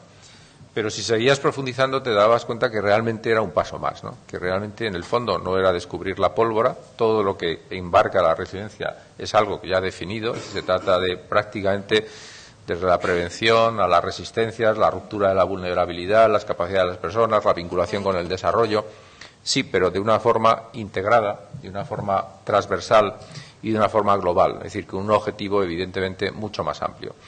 Y la práctica, que aunque sea todavía pequeña, pero ya existe, la tenemos muy recientemente, ¿no? Acabamos de pasar, desgraciadamente, estamos inmersos en ellos, en una catástrofe humanitaria en Filipinas, y la Cooperación Española ha trabajado en Filipinas precisamente en algunas áreas temas de resiliencia, ¿no? Y como creo que nos recordaba ayer Alberto Virella, precisamente las primeras comunidades que han podido responder y han respondido con más capacidades han sido aquellas comunidades que había trabajado la Cooperación Española precisamente desde un enfoque de resiliencia, y permitió precisamente que hubiera una movilización desde esas comunidades y desde esos sitios con unas capacidades que no tuvieron otros, ¿no? Donde no se había trabajado. Por lo tanto, a veces lo que parece lo mismo no lo es decir, porque ese enfoque y esa conceptualización y ese trabajo transversal y global pues aporta un valor añadido evidentemente positivo. Por tanto, ahora soy un convencido de la resiliencia, es decir, cosa que evidentemente al principio veía con ciertas dudas, ¿no?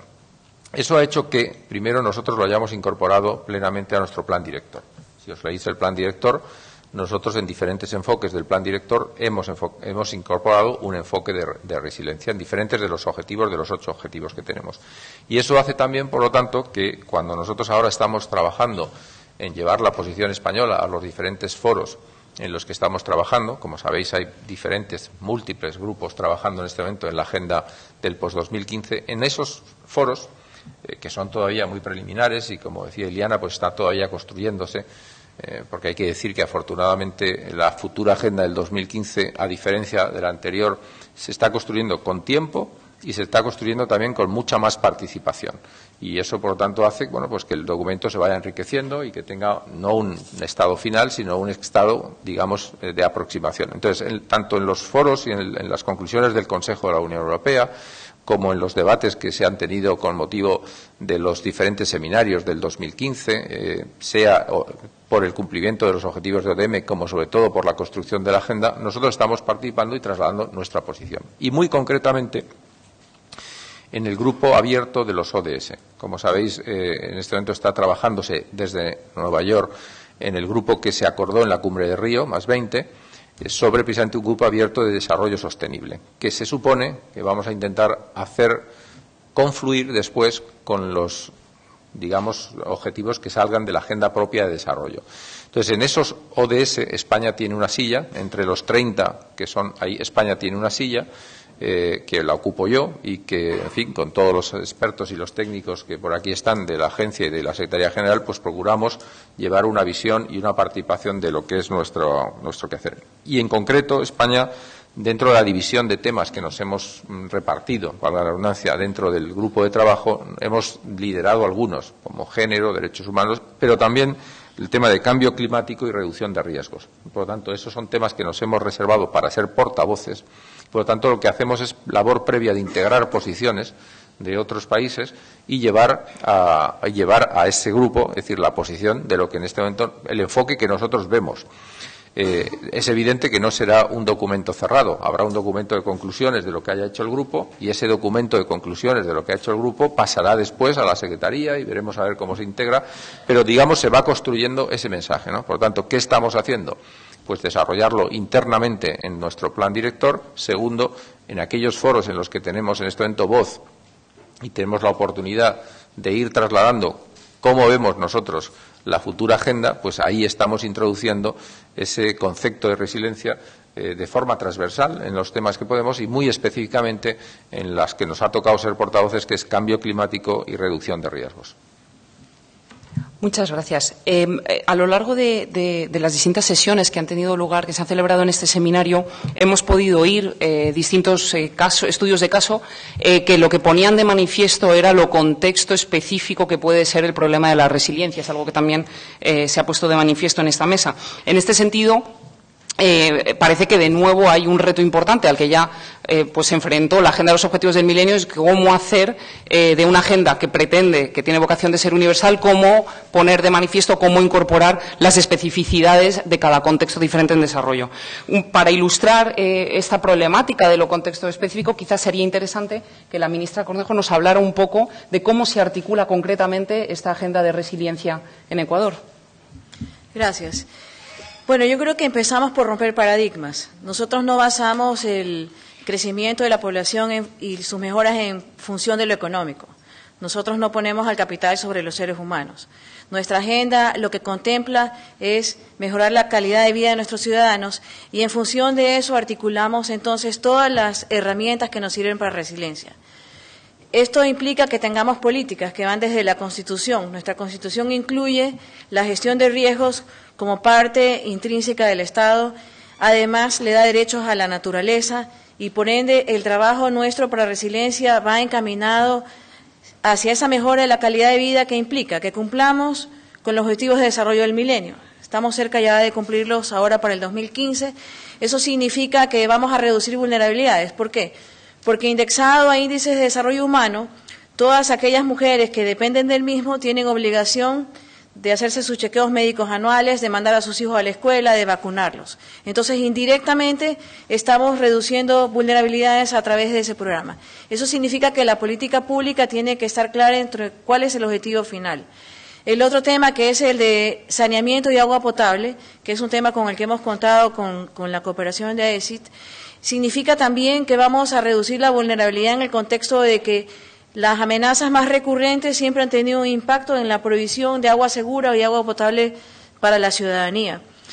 El otro contexto que uno tiene que tomar en cuenta es que el de cambio climático y la importancia que nosotros le hemos dado a la naturaleza, y que nuestro objetivo no ha sido el de comprar emisiones o solamente reducirlas, sino también guardar aquellos bienes, como en el caso del petróleo, bajo tierra para no producir más emisiones. Entonces, todas estas políticas son las que se articulan en el Estado para que haya una reducción de riesgos efectiva y pueda entonces hablarse de resiliencia.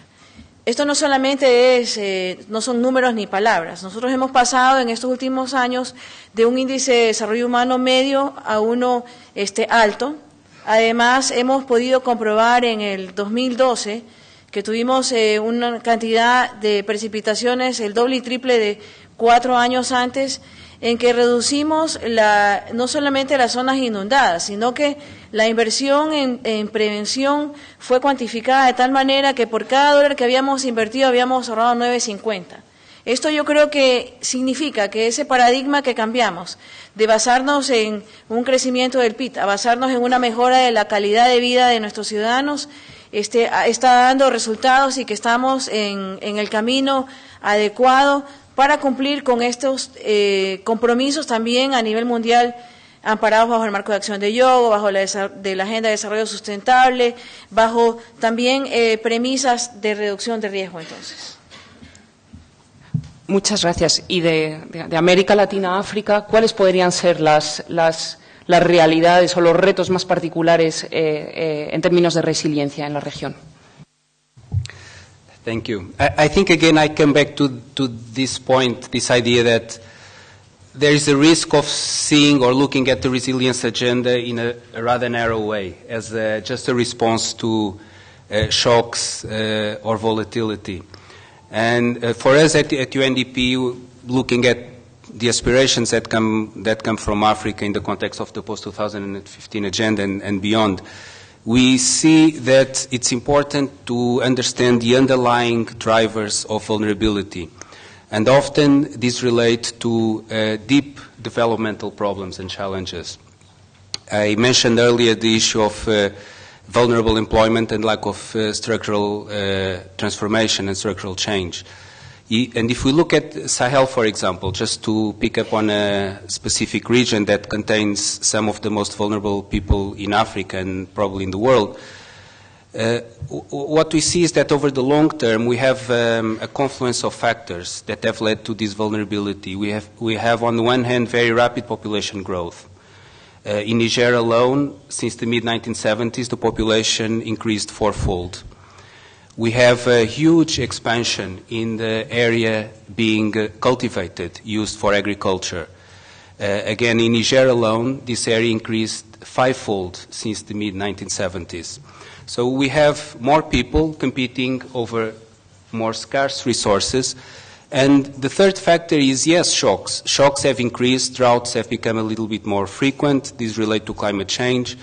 But the underlying factors relate to the inability of the population living in the Sahel to deal with these shocks, again, because they do not have the means to accumulate assets, invest in human capital, and respond to even mild variations in food prices, local food prices actually, sometimes often unrelated with international food prices. And when food prices go up, this often goes along with a decrease in the value of the assets they own, namely pastoralists, the value of livestock, because everyone is trying to sell at the same time at fire sale prices, and the value of these assets go down. So we have, when these shocks occur, and in Niger, in the Sahel, as you know, they've occurred quite frequently over the last few years, a confluence of increase in food prices and decrease in wages, in the value of assets, And underlying all of this, yes, there are the shocks, and disaster risk reduction is important, but there are more fundamental problems of development that, again, in this case, relate to a large extent to the lack of increases in agricultural productivity. Agricultural productivity in the Sahel has basically been stagnant since the mid-1960s. So there is not an ability of people to translate their work, either in agriculture or livestock, into a means of acquiring, accumulating assets that would enable them to respond to shocks. So again, the point I want to make, to cut a long story short, is that the resilience agenda has to be tightly linked to the broader developmental agenda. So resilience, in fact, is about development. Thank you. Muchas gracias, Pedro. Y por último, no sé, Chema, si desde la sociedad civil también tenéis ejemplos, casos o situaciones que también os pongan de manifiesto esta necesidad de abordar este problema global, pero adaptándolo en cada caso a las particularidades de cada proyecto o de cada situación concreta. Sí, yo creo que es una de las responsabilidades, y quizá es algo en lo que desde Oxfam, digamos, tratamos de hacer más, que es esa conexión desde el ámbito local, desde los programas en los que estamos trabajando en los países, al ámbito nacional y al ámbito internacional. Antes hacía referencia a esa agenda algo más global, y quizá es de lo que por lo que somos tal vez algo más conocidos, porque tenemos siempre algunos estudios y algunas posiciones sobre los temas más amplios, y yo creo que también hay toda una decantación de conocimiento sobre nuestros programas y cómo los vamos orientando junto con las organizaciones con las que estamos trabajando hacia un enfoque de resiliencia como uno de los principales factores y de cómo estamos entendiendo lo que debemos hacer. Yo querría hacer alguna referencia práctica. A lo mejor hace una semana justo estaba en Asua, en la República Dominicana, y en el Batey 8, al lado, dos horas antes, con un grupo de líderes campesinos con los que estamos trabajando, digamos, aún con la respuesta, los restos de la respuesta a la tormenta Sandy. De hecho, estaba cayendo un auténtico, digamos, aguacero, o sea, que casi estábamos en una situación de tener que pensar en una nueva respuesta. Y bueno, pues uno podía esperar, o sea, les estábamos preguntando qué es lo que habíamos hecho juntos, ¿no? Y quizá lo que se habría esperado hace un tiempo es, bueno, pues hemos sufrido en nuestras cosechas, en nuestra posibilidad de nuestro alimento, y por lo tanto hay que recuperarlas, y hacen falta semillas y hace falta alimentación, mientras que esa nueva cosecha no está, ¿no? Más algún elemento más de recuperación. Sin embargo, lo que nos contaban ellos mismos es, bueno, pues cómo habíamos trabajado juntos de pasar de un único cultivo a 2 cultivos, de poder incorporar las habichuelas también, de no solamente tener semillas para un año, sino de hacer un banco de semillas para más tiempo, de algún mejoramiento en las infraestructuras y de trabajo con las localidades, con las municipalidades, para saber qué hacer ante la siguiente tormenta. No sé si es algo totalmente nuevo, pero creo que sí que está marcando. Yo sí tenía esa percepción de que con las propias organizaciones, en este caso con la Federación de Campesinos, estábamos trabajando de una forma diferente, y con los municipios también, como mencionaba la ministra. Lo significativo es que a los 3 días en Santo Domingo tenía una reunión sobre la campaña Crece, que es la campaña de Oxfam y de muchas organizaciones sobre sistema alimentario.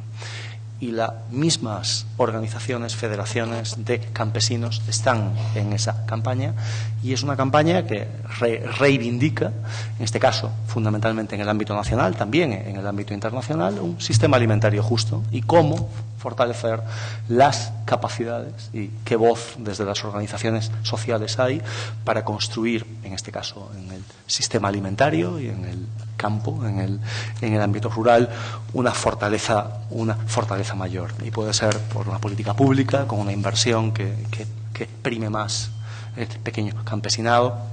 En este caso no, pero en otros, en los países del Sahel, tenemos varios estudios y algunos ejemplos prácticos sobre reservas alimentarias. ¿Qué es lo que desde el gobierno se puede hacer en el ámbito internacional? en algunos campos, en algunos productos, algunos rubros, es política comercial. Es decir, ese es nuestro rol, y creo que es una forma bastante gráfica y desde ahí podernos ir ya así a la agenda global de la que antes estábamos hablando. Yo tengo la sensación, y que no es solamente una decisión técnica, sino que viene desde las propias organizaciones de ámbito local con las que llevamos trabajando años, la necesidad de ese cambio en la forma de hacer. De manera que la respuesta a la pregunta que les hacía, bueno, y ante la siguiente tormenta, ¿la situación será igual? La respuesta de ellos fue no. Muchas gracias. Entonces, estamos hablando realmente de un enfoque muy transversal, bueno, como lo hemos podido oír a lo largo de las sesiones de este seminario, que incluye desde la medicina preventiva para mujeres hasta la diversidad productiva agrícola, partiendo por un cambio en las oportunidades de empleo. En este contexto, digamos, la siguiente pregunta es obligada y tiene que ver ya con el seguimiento concreto de la implementación de una agenda, con la métrica y con la orientación a resultados.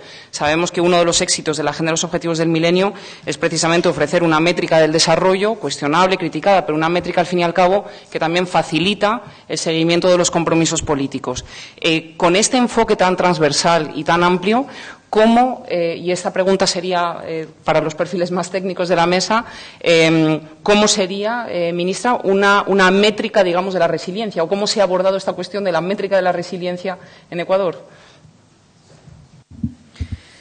Bueno, una de las métricas utilizadas es la que ya mencioné, que es revisar cómo estamos alcanzando las metas de desarrollo del milenio, pero la otra también es compararnos con el pasado.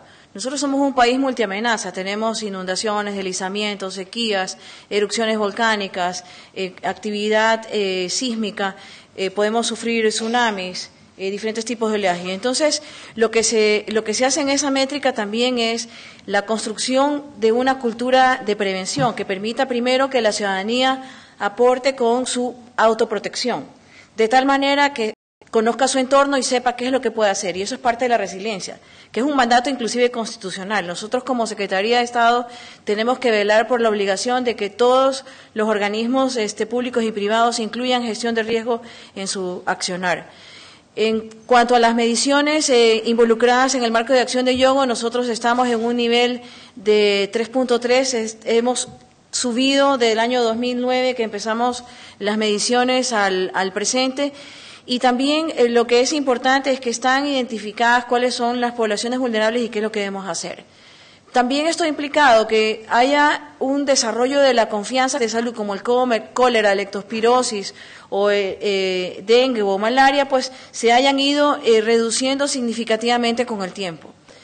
También eso tiene que ver no solamente de país, hay ayuda en el sentido de experiencias de otros países en que llegan hasta determinar cuál es esa ración alimentaria tipo que se necesita tener en términos de kilocalorías para que la población no entre en un estado de desnutrición que lo vuelve más vulnerable después del impacto de cualquiera de estos eventos. Entonces, yo creo que el cambio es medible, y en mejorar la calidad de vida nosotros tenemos una serie de compromisos a nivel de país. No solamente tenemos las metas de desarrollo del milenio, no solamente tenemos nosotros que cumplir con el marco de acción de Yogo, sino que aparte de eso tenemos una serie de objetivos que van en temas de educación, en temas de salud, en temas de seguridad social, en temas de cultura física y deporte, en temas de hábitat y vivienda. Tenemos un programa de reasentamiento o relocalización para aquellas viviendas que están en zonas de riesgo, estén en función de un bono de vivienda, puedan reubicarse en la misma zona, en la misma región, así que no pierden su actividad, por ejemplo, agrícola, sino que están en una zona que no está propensa al riesgo. De esta manera, las comunidades son resilientes, de esta manera la población ya sabe qué es lo que puede esperar. Lo más importante es que se tiene la información, se tienen los medios, y también el Estado está caminando dejando de ser un Estado paternalista para que sea la misma población y las mismas municipalidades las que actúen en casos de situaciones de emergencia.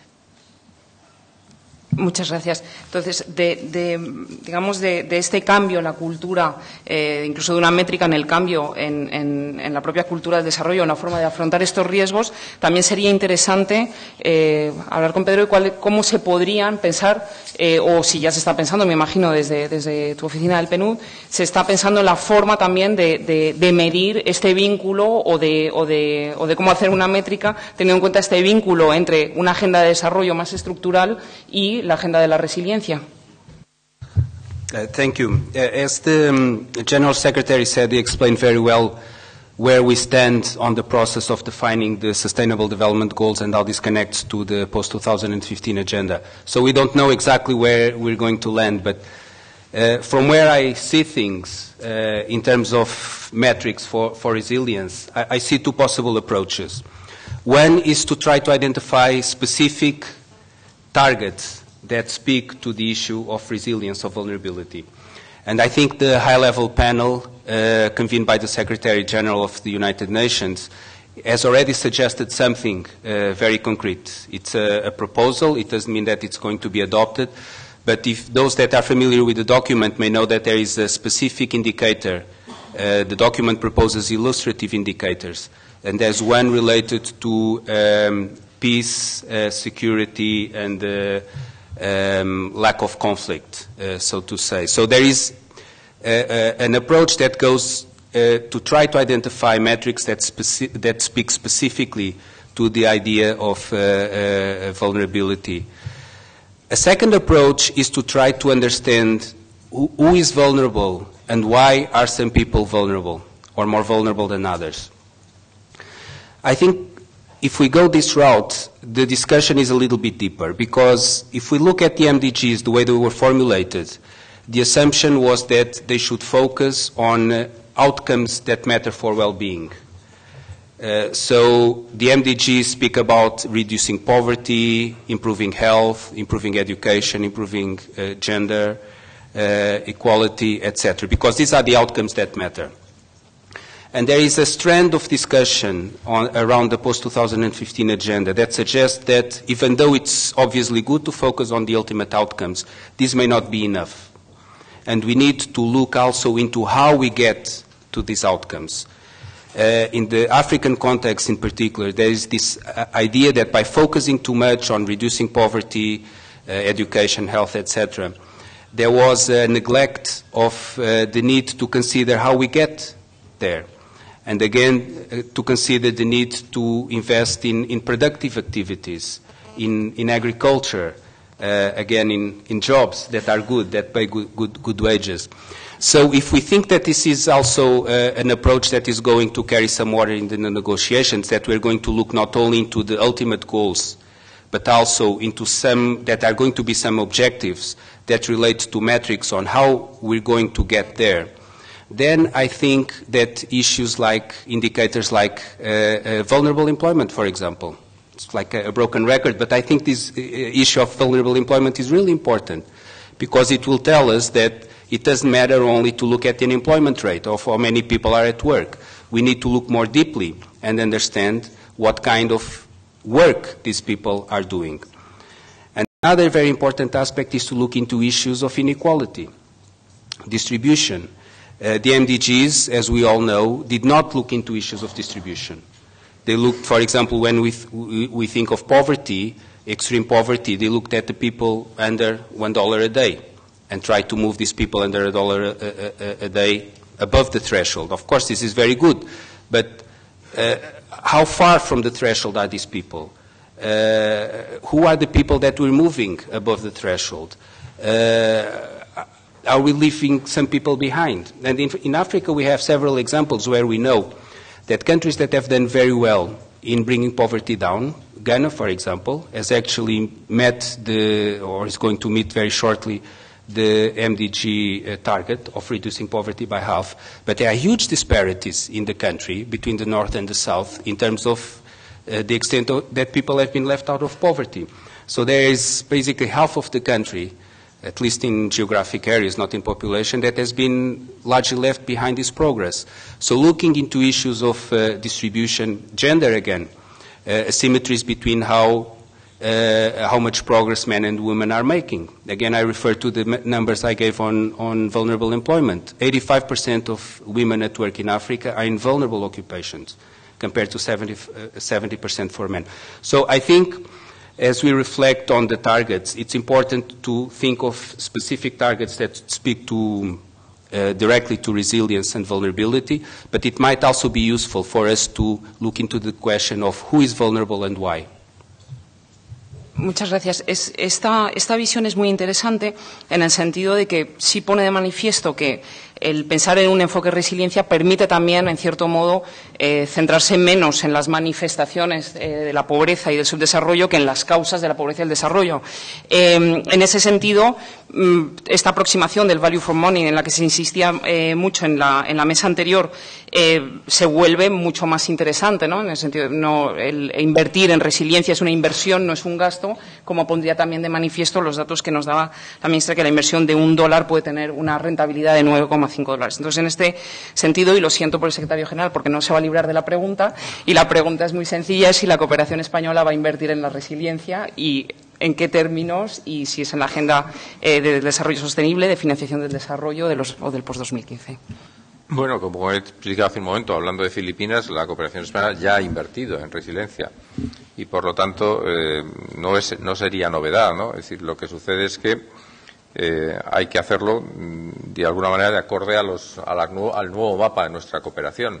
Es evidente que hay dos realidades distintas, ¿no? Hay países en este momento donde tienen capacidades propias para poder desarrollarlo. Ahí tendremos que hacer un acompañamiento. España puede hacer un acompañamiento en capacidades técnicas, en transferencia de conocimiento, en modelos, pero hay países, como es el caso de Ecuador, que tienen capacidades suficientes como para desarrollarlos. De hecho, lo estamos viendo, ¿no? Y yo creo que es evidente que ahí nosotros lo más que debemos hacer es un acompañamiento si se nos solicita o si podemos prestar una transferencia de nuestra experiencia nacional. Muy contrario es, por ejemplo, lo que nos puede pasar en las zonas del Sahel, ¿no? Donde evidentemente nuestro modelo de cooperación es distinto, es un modelo de inversión realmente y de trabajo, el caso mismo de Filipinas.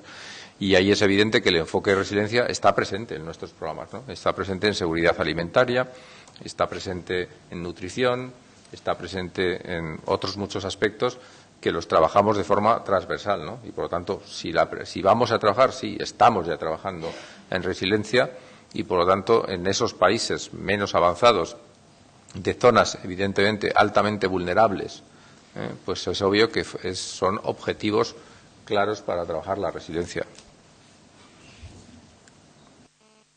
A lo mejor, si crees. Sí, sobre esto y sin decir que...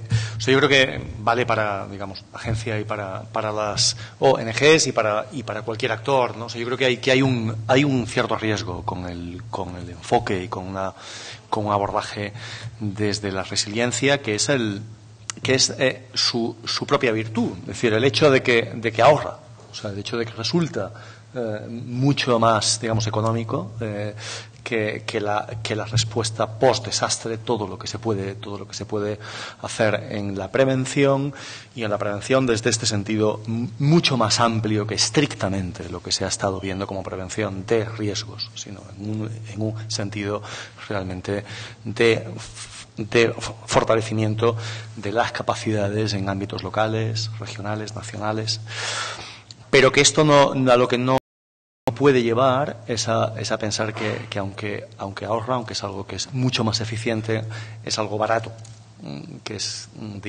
diferente y sí requiere financiación. Y creo que es algo que nos debemos plantear. Yo cogía el ejemplo también por ver algunos números, algunas cuentas de los propios programas de Oxfam Intermón, ¿no? En la respuesta a la crisis alimentaria en el Sahel fue una respuesta de unos 20 millones de euros aproximadamente en 3 países que son los que estuvimos trabajando. Esa sinergia, la complementariedad entre los diferentes actores sigue haciendo falta, incluso en países ya con una capacidad.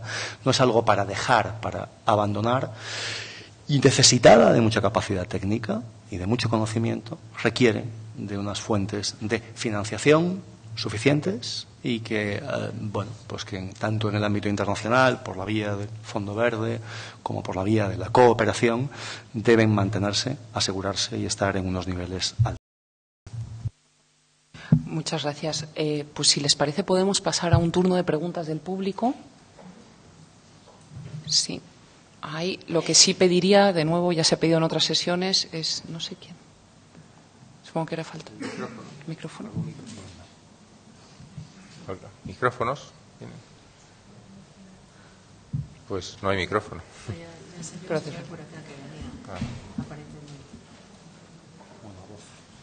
Lo que sí sería importante es que se presentaran antes de intervenir, y lo que sí les pediría, les rogaría que sus preguntas fueran o comentarios fueran rápidos y eficientes.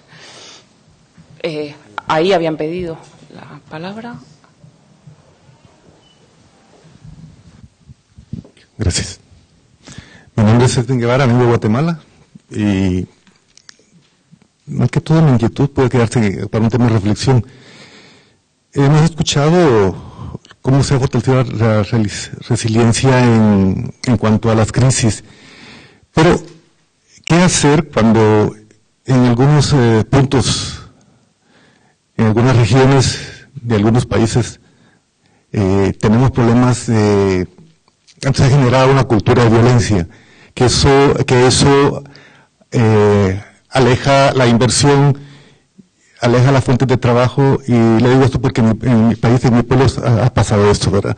La gente se fueron las fuentes de trabajo, la gente anda pidiendo, entonces se genera una cultura de violencia. Preocupa cuando a un niño de 9 años se le pregunta ¿qué quiere ser cuando grande? Y él dice, yo quiero ser narcotraficante. Cuando un joven se le dice qué espera hacer, qué vas a cosechar, yo voy a esperar que cosechen nosotros para ver qué les quito. Entonces, esa cultura de violencia a nosotros nos preocupa. Estamos convencidos que la única manera de hacer los cambios, los grandes cambios que necesitan las sociedades, a través de la educación. Y yo entiendo que hemos hablado de resiliencia en cuanto a crisis, pero cuando no hay crisis, ¿qué hacer para combatir la pobreza? ¿Qué hacer en esos momentos? Si solo cuando hay crisis va a llegar la asistencia alimentaria. Pero ¿cómo cambiar la sociedad? ¿Cómo construir una nueva sociedad a partir de la educación? Y no solo cuando hay crisis. Pero entonces tengo esa duda, esa inquietud, tal vez puede ser tema de reflexión, pero sí, a mí sí me preocupa mucho en lo personal. De acuerdo, vamos a recoger 4 o 5 palabras y luego vamos a devolver el turno de palabra a la mesa. I'm Annelies Heijmans from CARE Netherlands, and I have a question for Mr. Pedro Conceição. Sorry if I do not pronounce your name correctly. You know that the Hyogo Framework for Action will finish in 2015, and that preparations are already underway to draft a new post-Hyogo Framework for Action. There are critical voices who say, well, it's better to close the office of the UNISDR because they make very little progress, particularly on action point number 4, which refers to the underlying risk factors. And it's much better that UNDP would lead the next Hyogo framework because they have a more integrated view on how to link development with disaster risk reduction. And when I heard your thinking about resilience, that would make sense. So do you agree? Or if you disagree, what would then still be the added value of the UNISDR? Thank you. Muchas gracias. Ahí detrás, por favor.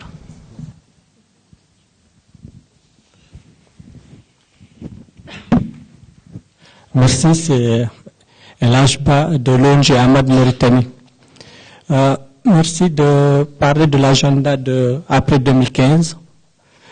Si on va actuellement par rapport à M. Pedro, ce qu'il avait dit, tous les indicateurs, si on prend en Afrique, pour les indicateurs au niveau de l'objectif 2015, de développement, en Mauritanie, on est en rouge.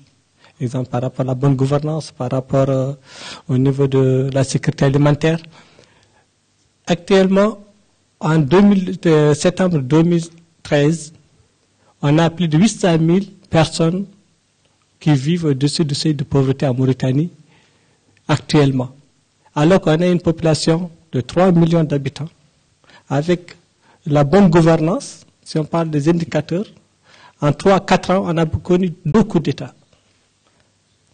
Tout ce qu'on est en train de construire, si on n'a pas une bonne gouvernance politique, tout ce qu'on a de faire tombe à zéro.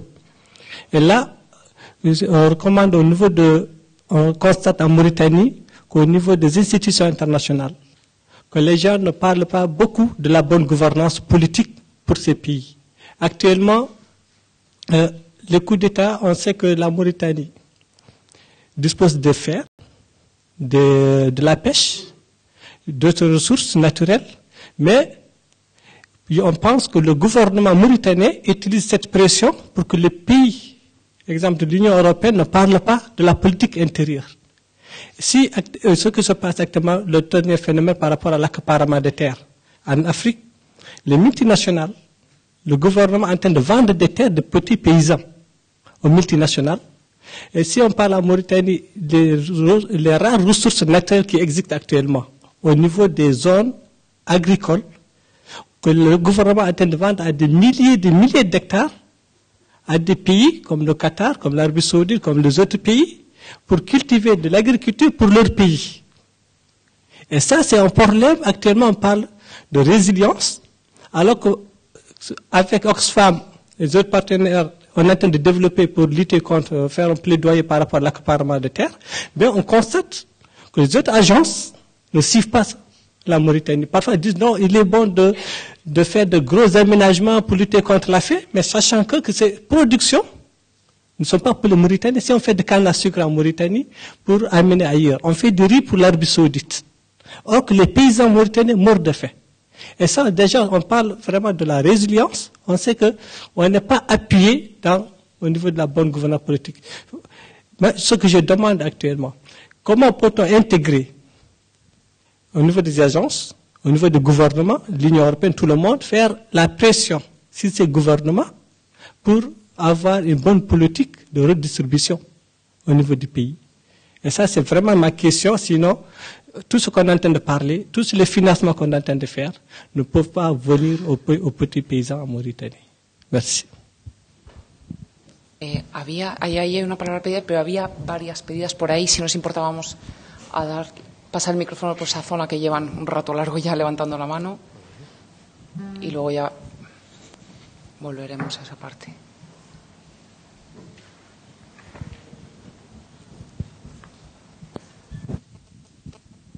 De nuevo les ruego que se presenten, les ruego brevedad y si tienen una pregunta concreta para alguno de los ponentes que especifiquen para quién. Gracias. Good morning. My name is Jimmy Adam. I'm the Executive Secretary of SEALS. It's been 2 days since we have been discussing resilience conceptually, practically. What does it mean? Who has done what, where, and what have you? I think the idea here is that at a minimum, we in the 13 countries in the Sahel, we have worked with our partners, European Union, USAID, and others, and have come to a good understanding. Now, conceptually, we know what it is. What's left is for the countries to actually pull together their individual platforms, bring it up, validate it, and then we can use that as a basis for investment opportunities. What is left is all the various details that have been discussed with respect to most vulnerable people, equity, equality, access to land, credit, and the list goes on. What I know, what I need to leave with this room here is that as far as we are concerned in the Sahel and West Africa, among the 13 countries, there's a big vehicle going on, AGIR, Alliance Globale pour l'Initiative Résilience au Sahel et en Afrique de l'Ouest. So we have big guns out there. So I'm inviting folks who want to come and do business in the Sahel and West Africa to come along. We're going to sit down, we're going to take a look at it, find room for each one of us, agree on what needs to be done, define it well, and make sure that when we get the tapis rolling, the mom and pop and brothers and sisters who get in the boats looking for opportunities should be able to stay over there and get jobs and be happy. They can come to Spain and Italy for vacation, but they should not come and die in the process of getting to Spain. Thank you.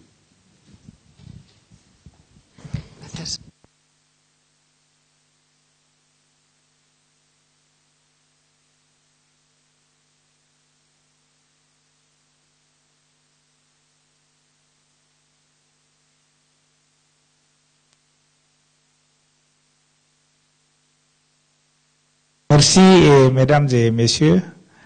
Je constate que nous tendons vers la fin de notre atelier et de notre séminaire. Et cette dernière session, ou cette avant-dernière session, a été très, très instructive du point de vue échange d'idées et d'expériences en matière de résilience. Et c'est un commentaire que je veux faire, assez long commentaire. Et j'attire notre attention à nous tous ici, que nous sommes tous des gens, des cadres de développement pour la plupart, et d'humanitaire. Donc, nous avons longuement parlé de catastrophes, de crises, de relèvement, de résilience, et une fois encore, très peu de développement. Et là-dessus, je voudrais attirer notre attention à tous, que malgré tout ce que nous faisons, tout ce que font les États et les organisations en matière de résilience, d'appui à la résilience, au relèvement, moi, je suis persuadé que nous aidons à faire quelque chose. Nous aidons les vulnérables à s'adapter à la situation et même peut-être à se relever.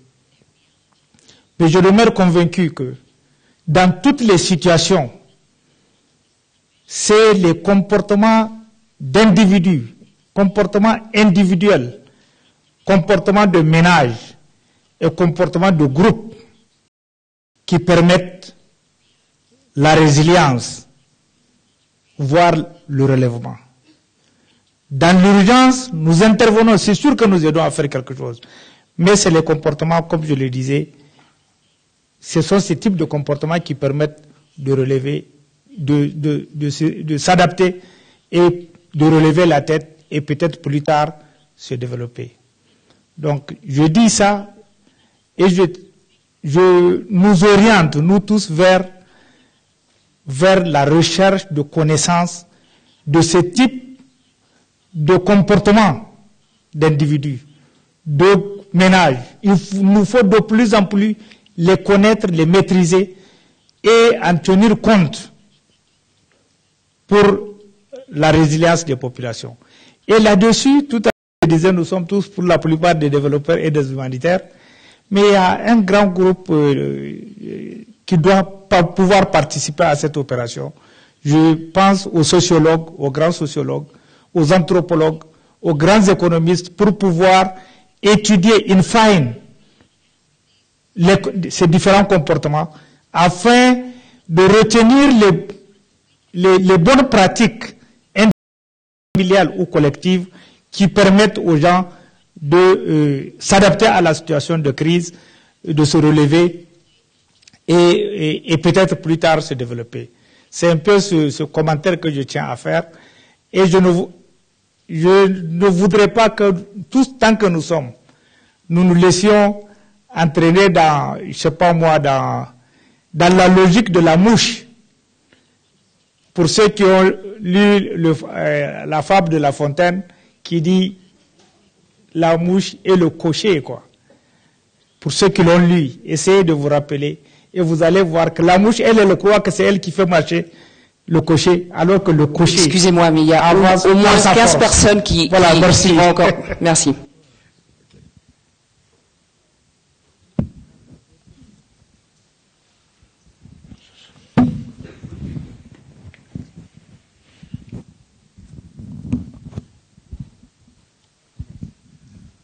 Okay.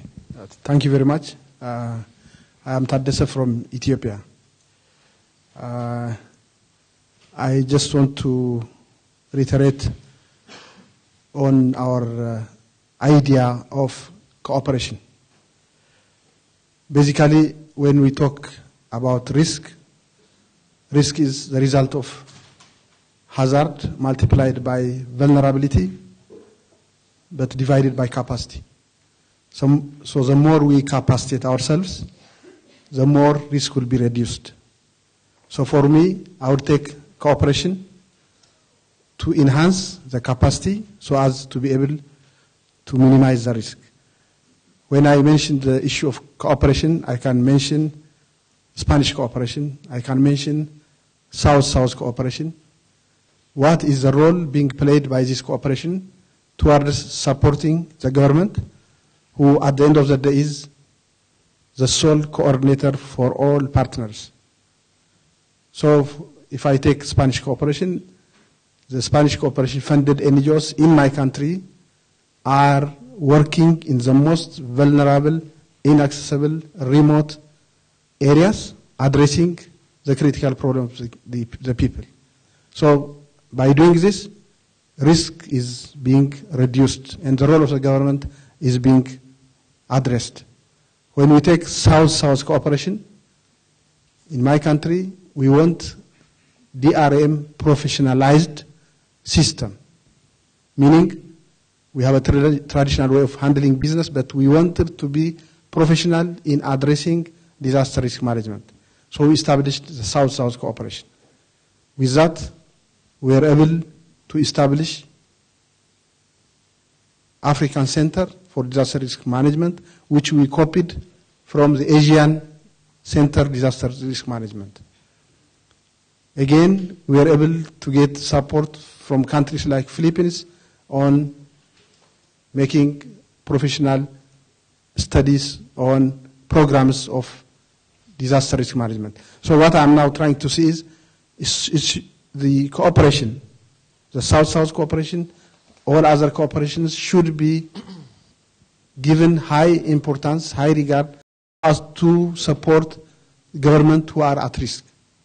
By doing this, the issue of resilience can easily be addressed. So I would like a comment to be given on how you see the different cooperations that governments need to have promoted their plans, strategies, frameworks, and programs. Thank you very much. Hola, buenos días. Mi nombre es Borja Santos.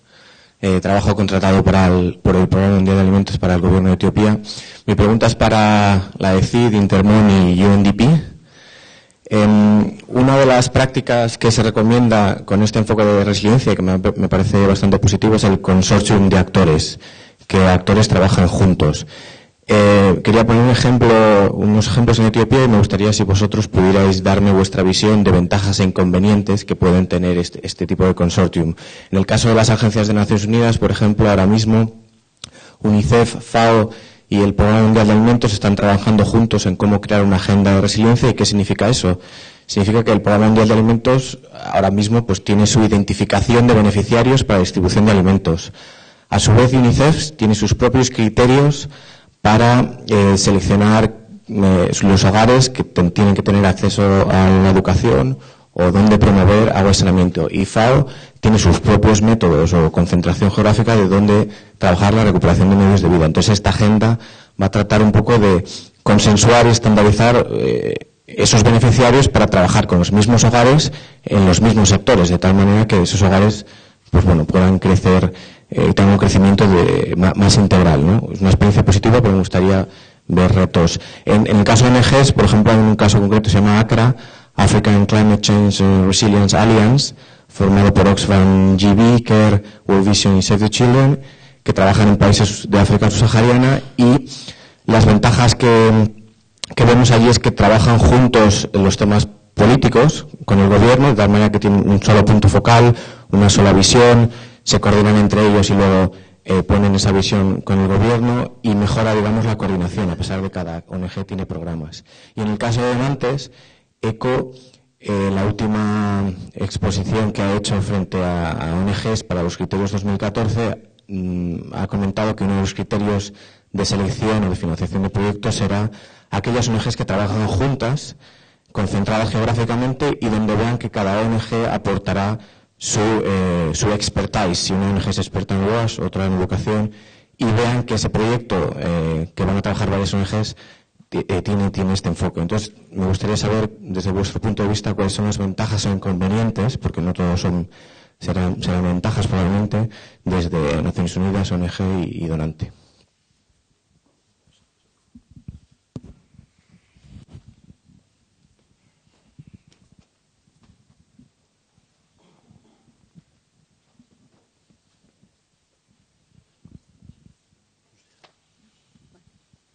que no me había visto.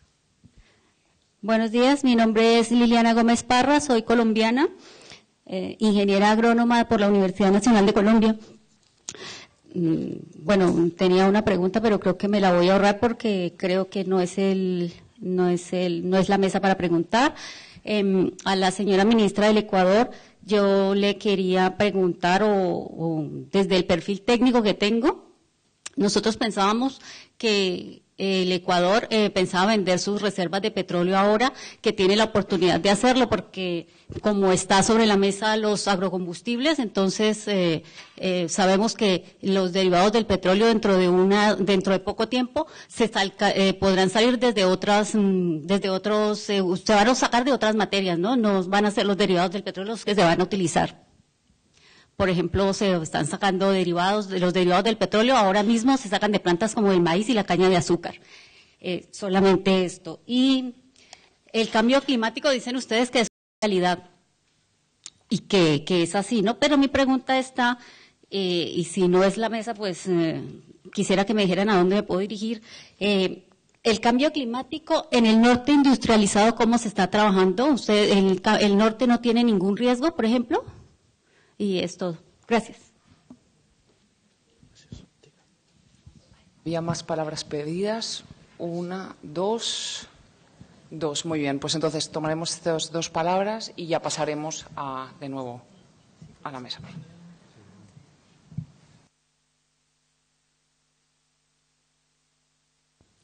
Yes, thank you. My name is Nienke Smitman. I'm working for Oxfam Novib in the Netherlands. I have a question for the Spanish Cooperation Agency. In the last 2 days, the cooperation between the different actors has been stressed, and there's also been said that there is a great momentum for resilience building because of political and economic will. We have experienced this also in the Netherlands. As Oxfam Novib, we are working closely together with the Dutch government in the Netherlands as well as in some of the countries where we are working. And this has been very important and very valuable for building resilience at multiple levels and strengthening the linkages between local level and regional level and national level and even beyond. And I am interested to hear more about the situation here in Spain. Could you please share more specifically what the plans are with regard to resilience for the coming year?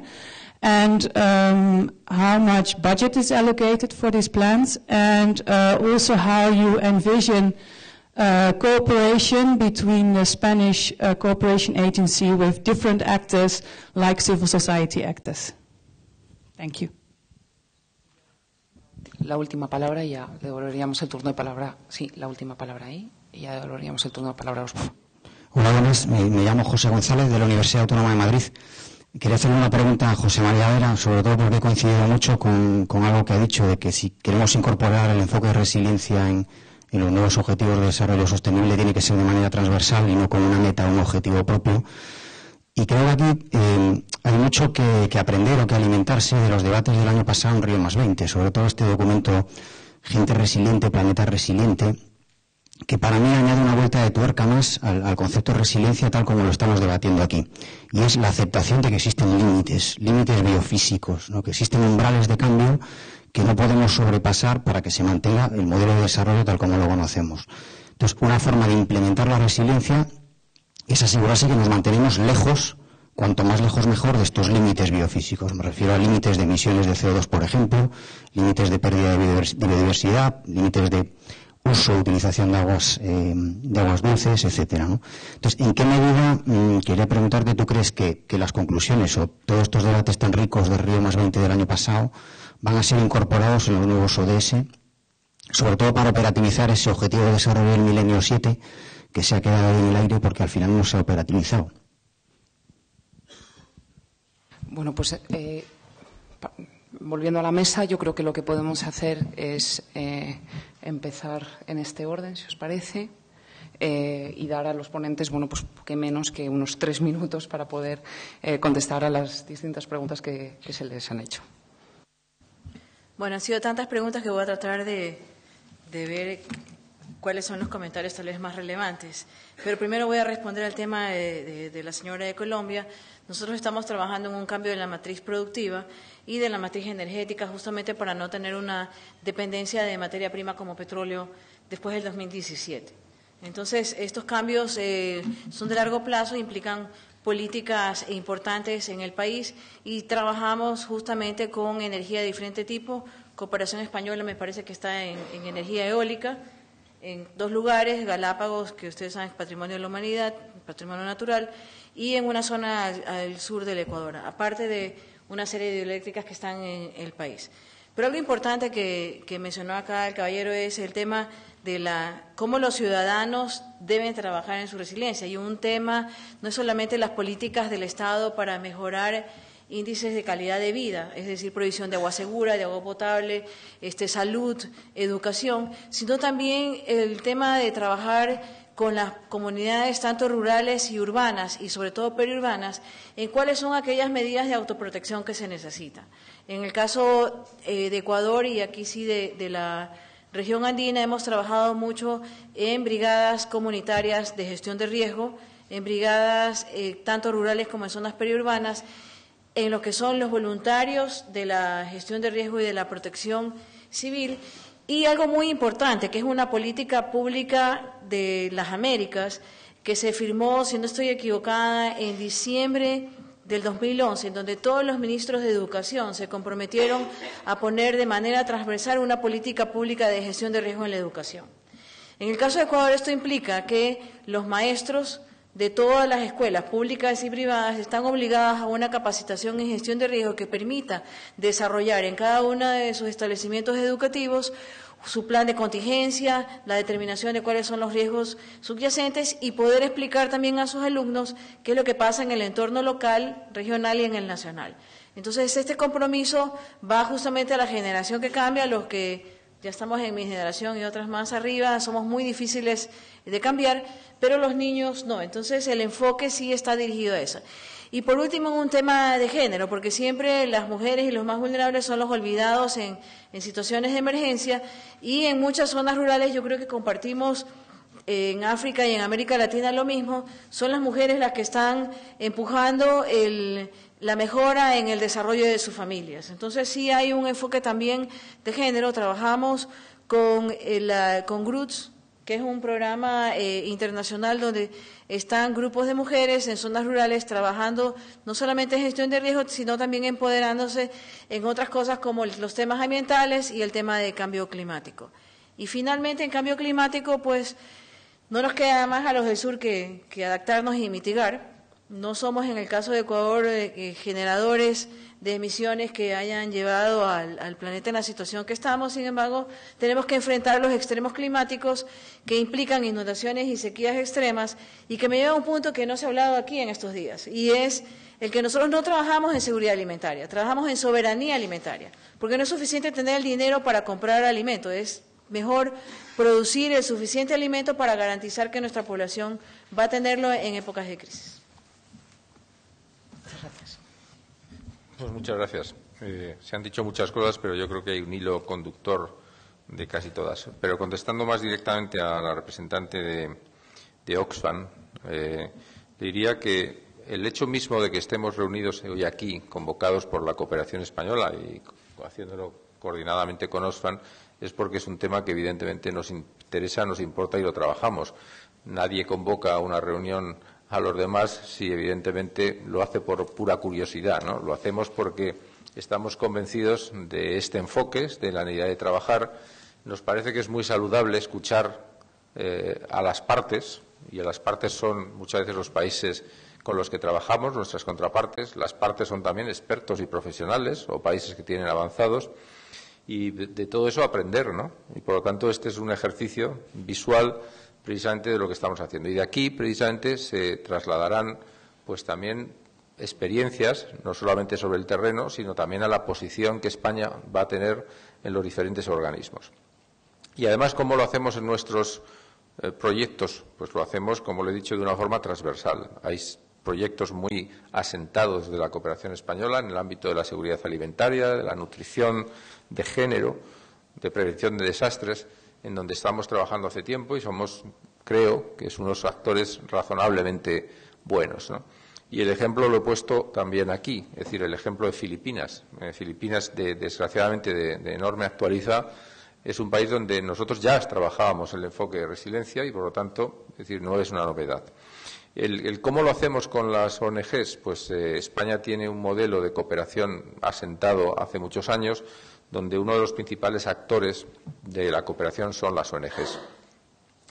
Y, por lo tanto, Oxfam conoce muy bien que es un socio de esta casa, de esta agencia, y que recibe financiación de esta casa, y que más de la financiación pues hacemos proyectos conjuntos. Es decir, nosotros obtenemos líneas de trabajo en los que pedimos la colaboración de la sociedad civil.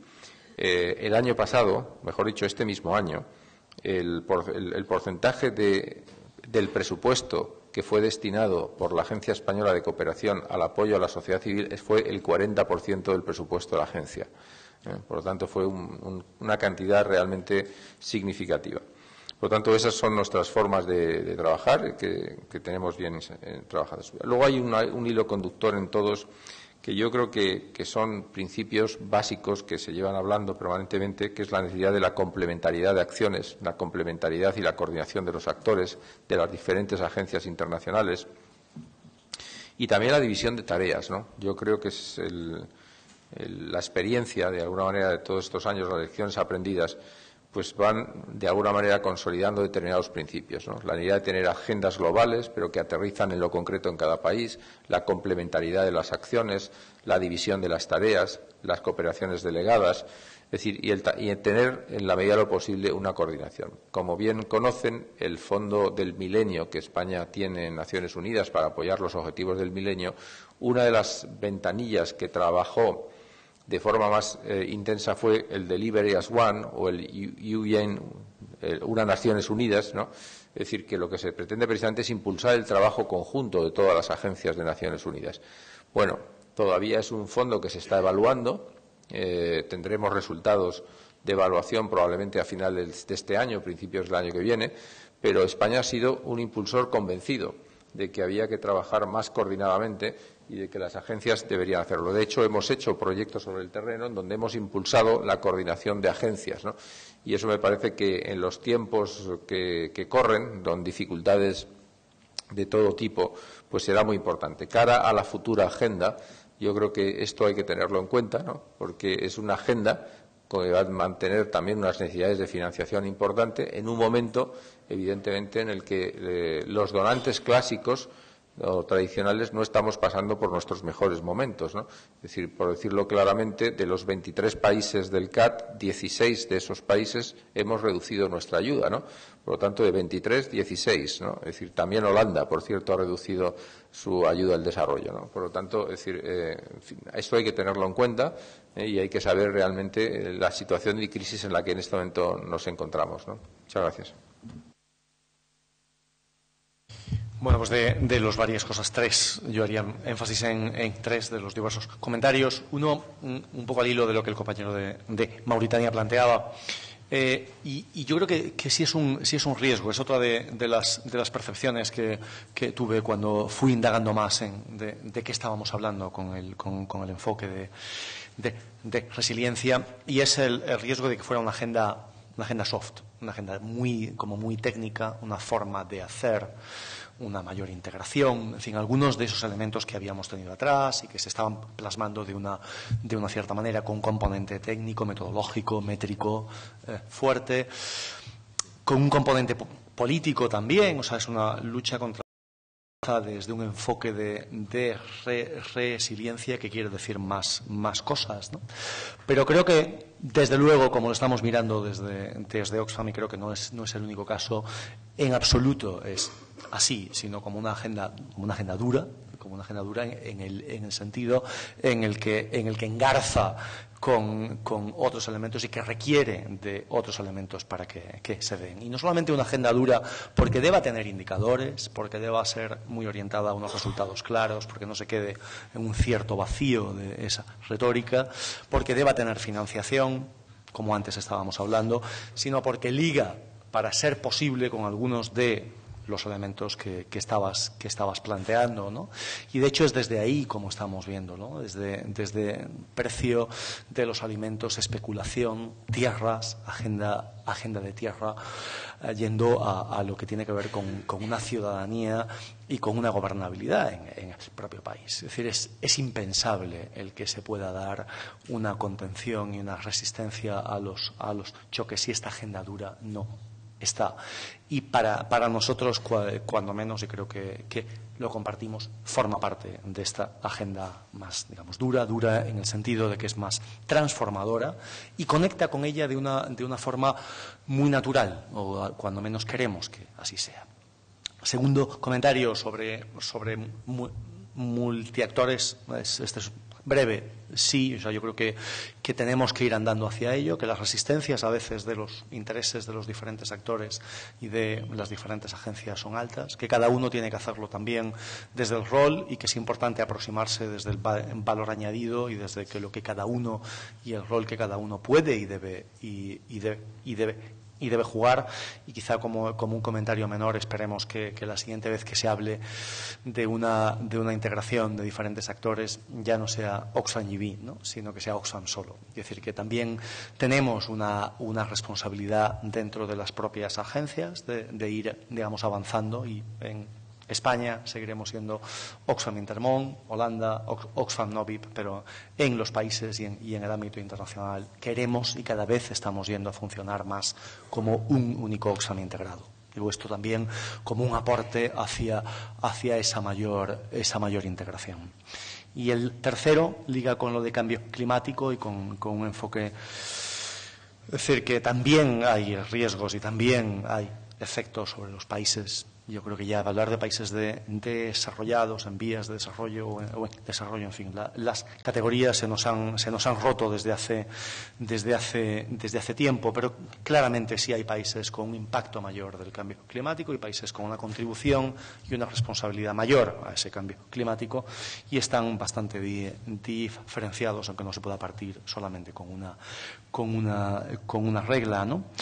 Mi sensación, yo tiendo a ser pesimista, siento serlo, pero creo que sobre los objetivos de desarrollo sostenible estamos viéndolo con los diferentes COPs, ¿no? Hasta dónde se está avanzando y lo que está costando llegar a unos nuevos acuerdos que quizá en el ámbito financiación pueda haber algunos avances más. Vamos a ver hasta qué punto es financiación real y nueva o reempaquetado de otras financiaciones que hay, qué juego se le quiere dar al sector privado o no, pero realmente en una voluntad firme de enfrentar la sostenibilidad y el cambio climático con los cambios drásticos que tendrían que darse en el sistema y en el propio modelo, y algunos de ellos apuntados claramente al río más 20, no tengo la sensación de que esté siendo fácil avanzar hacia ello. Oxfam definimos, hay una figura, no sé si es solamente de Oxfam, pero que hemos usado mucho en nuestros estudios, que es la del donut, ¿no? La necesidad de que nadie esté fuera por abajo, en el círculo interior, porque todo el mundo tenga sus derechos fundamentales garantizados, sus necesidades básicas aseguradas. Pero para que sea posible esto en este entorno, nadie puede quedar fuera de un cierto límite. Porque si queda fuera, entonces ya entramos en la desigualdad. O la sostenibilidad con equidad, o la insostenibilidad con desigualdad.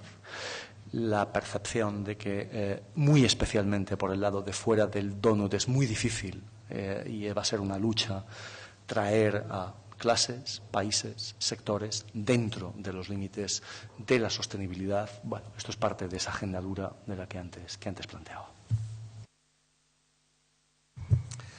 Thank you. I'll try to touch upon three issues as well, briefly. On Annalie's question, I think she wants to get me in trouble, but I'll try to avoid it, responding in a way that addresses comments from other colleagues and questions. I think there is a risk of confounding frameworks, agreements that are agreed to by member states with individual UN agencies. And I think we all understand that it's not possible to implement many of these agreements or frameworks through a single UN agency. I'll just give an example, the Istanbul Plan of Action for the least developed countries, for example. The leadership comes from a small office in New York, the Office for the Least Developed Countries, but we cannot expect or assume that this small office is going to carry out the implementation of this huge transformational agenda. So it calls on agencies like UNDP and others to contribute. So I think that we need to establish this difference between these instruments and the role of different UN agencies, and I think there's a role for different UN agencies to play.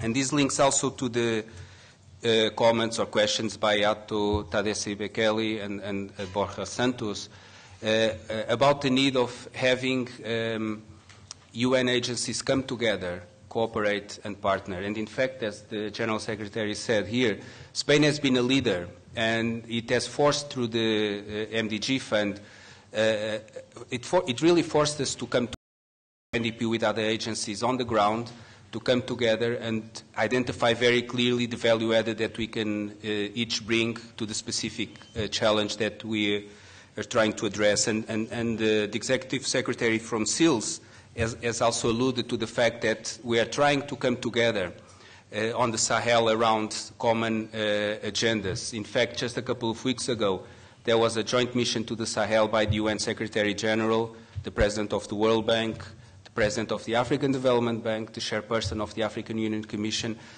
again, to send a signal that we all come together and try to identify the different roles that each of one wants to play. Question of the colleague from Mauritania. What I would like to emphasize is this idea that he mentioned about the importance of governance, democratic governance and institution. And it's something that is coming up. Jorge, Lourdes, Sabio, que habéis estado tras esto y que realmente se ha conseguido un muy interesante seminario y con una participación buena. Y sí querría decir algo sobre hacerlo esto en el marco de 25 aniversario de la Agencia. Yo creo que es especialmente importante, y lo es para Oxfam Intermón y para las personas que estamos en esta organización. Es decir, aquí es, como lo querría decir, es que aquí es en donde queremos trabajar. Y estamos trabajando en otros muchos espacios, salimos fuera, en los otros ámbitos, pero hay un espacio natural, que es el de la política pública española de cooperación para el desarrollo, cuyo principal pivote, cuyo único pivote tendría que ser este. Y es, por lo tanto, en el sitio en el que nos queremos sentir cómodos, nos hemos sentido cómodos muchas veces y en estos días también.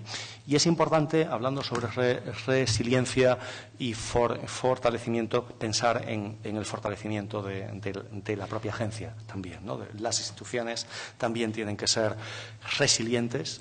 Esperamos con este seminario haber hecho una pequeña contribución y no solamente mirar a la agencia desde el punto de vista de qué es lo que se puede sacar de ella, sino también cómo podemos juntos contribuir a una política pública fuerte y a una agencia con una institucionalidad fuerte que resista choques, riesgos, montañas rusas en el ámbito presupuestario, que cuente con una financiación adecuada y que pueda tener esa estabilidad que nos hace falta para poder trabajar, como estamos haciéndolo en este seminario, como hemos hecho en otras ocasiones y como queremos desde los diferentes actores de la cooperación española.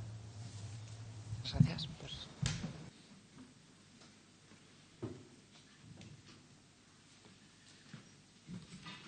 Bueno, pues ya buenas tardes a todos. Cuando se trata de clausurar, lo que hay que procurar es ser breve, porque lo que toca ya es aligerar el trámite para que todos podáis levantaros y retornar a vuestros quehaceres normales después de unas sesiones importantes. Pero también es verdad que la brevedad tiene que ser justa, ¿no?, y equilibrada. Y lo primero es, evidentemente, agradecer a todas las personas que han estado detrás de la organización de este seminario desde hace tiempo que haya podido tener lugar. Quiero agradecer, en primer lugar, a Alberto Virella y a su equipo, a su dirección, a la oficina humanitaria, a las oficinas de apoyos de la Agencia, a todo el personal de la Agencia que ha demostrado su capacidad, no solo de organización, sino la oportunidad de la mano de Oxfam, a la que también quiero agradecer no solamente su participación en este seminario, ¿no?, sino su aportación realmente al trabajo de desarrollo y sus siempre acertadas opiniones. Bueno, o casi siempre acertadas opiniones.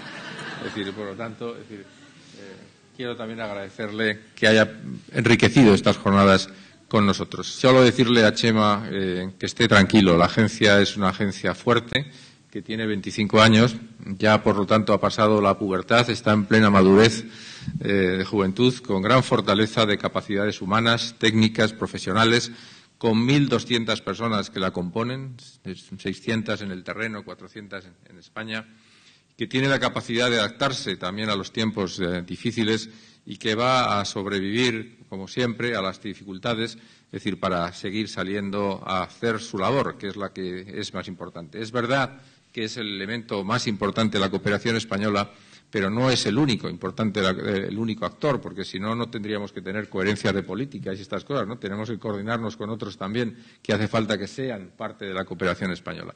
Por lo tanto, la agencia está en un momento en el que está creciendo, enriqueciéndose, fortaleciéndose y adaptándose también en general la cooperación española a los nuevos tiempos, porque todos estamos repitiendo, lo decimos en cada escenario en el que vamos, que estamos en un momento, en un paradigma en el que estamos saliendo de la agenda del milenio, está terminando los ODMs y que estamos construyendo la post-2015, ¿no?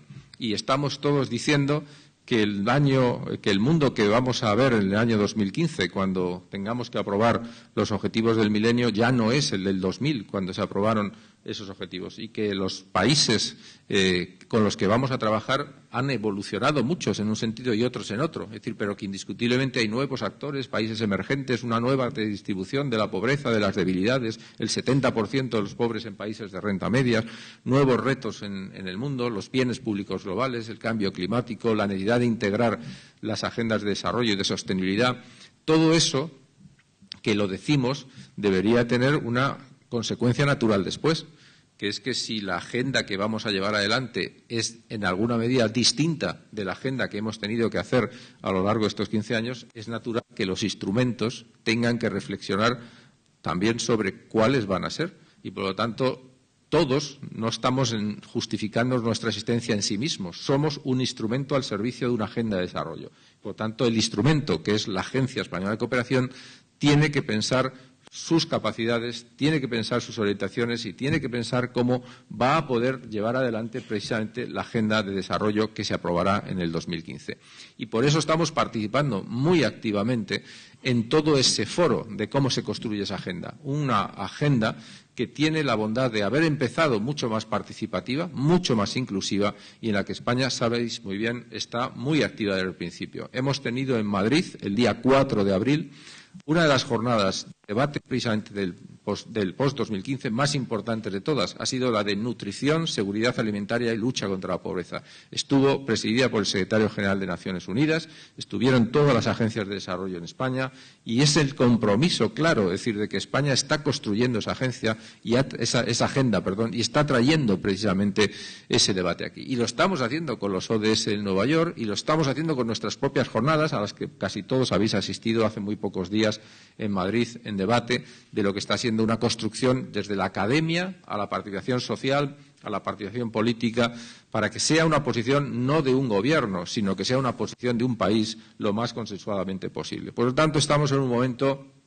de análisis, de lecciones aprendidas, de reflexión, de construcción de una nueva agenda y, por qué no decirlo también, este año nos vamos a introducir de lleno en lo que es el debate de la financiación del desarrollo. Este año 2014 toca empezar a hablar también de estas cuestiones. Y es obvio que también sobre eso, por lo tanto, habrá muchas cosas que decir y habrá nuevos retos y nuevos objetivos.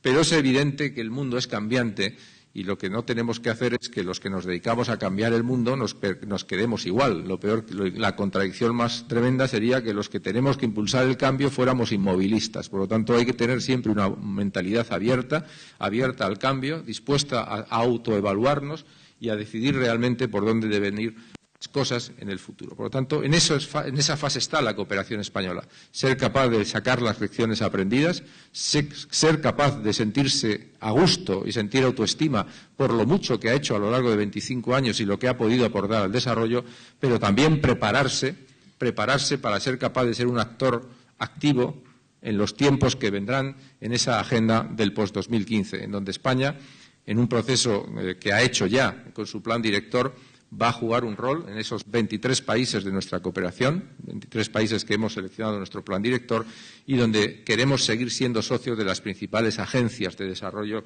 en este momento. Por lo tanto, por eso estamos hoy aquí y cierro ya con esto. Es decir, la pregunta de si lo vamos a tomar en serio, de alguna manera, este tema de la resiliencia, es que estamos aquí reunidos hablando de resiliencia para aprender, para coordinar y para poderlo volcar precisamente a nuestras políticas. Porque estamos absolutamente convencidos de que esa línea tan débil que es muchas veces la vulnerabilidad es lo que separa a las personas de la pobreza extrema y de la capacidad de tener una vida digna de lo que no lo es, ¿no? Por lo tanto, esa línea tan débil que existe muchas veces es la que se puede trabajar también con la resiliencia, con los trabajos en los que la Cooperación Española está trabajando. Por lo tanto, simplemente quiero terminar diciendo que ha sido un seminario muy enriquecedor, muy participativo, con panelistas y asistentes de una gran altura, del cual vamos a sacar, inclinando nuestras acciones, ser un actor en el mundo y, evidentemente, en la medida de nuestras posibilidades, que son evidentemente coyunturales, seremos socios también leales y creo que hay que felicitar a todos los que han participado en el seminario. Muchas gracias.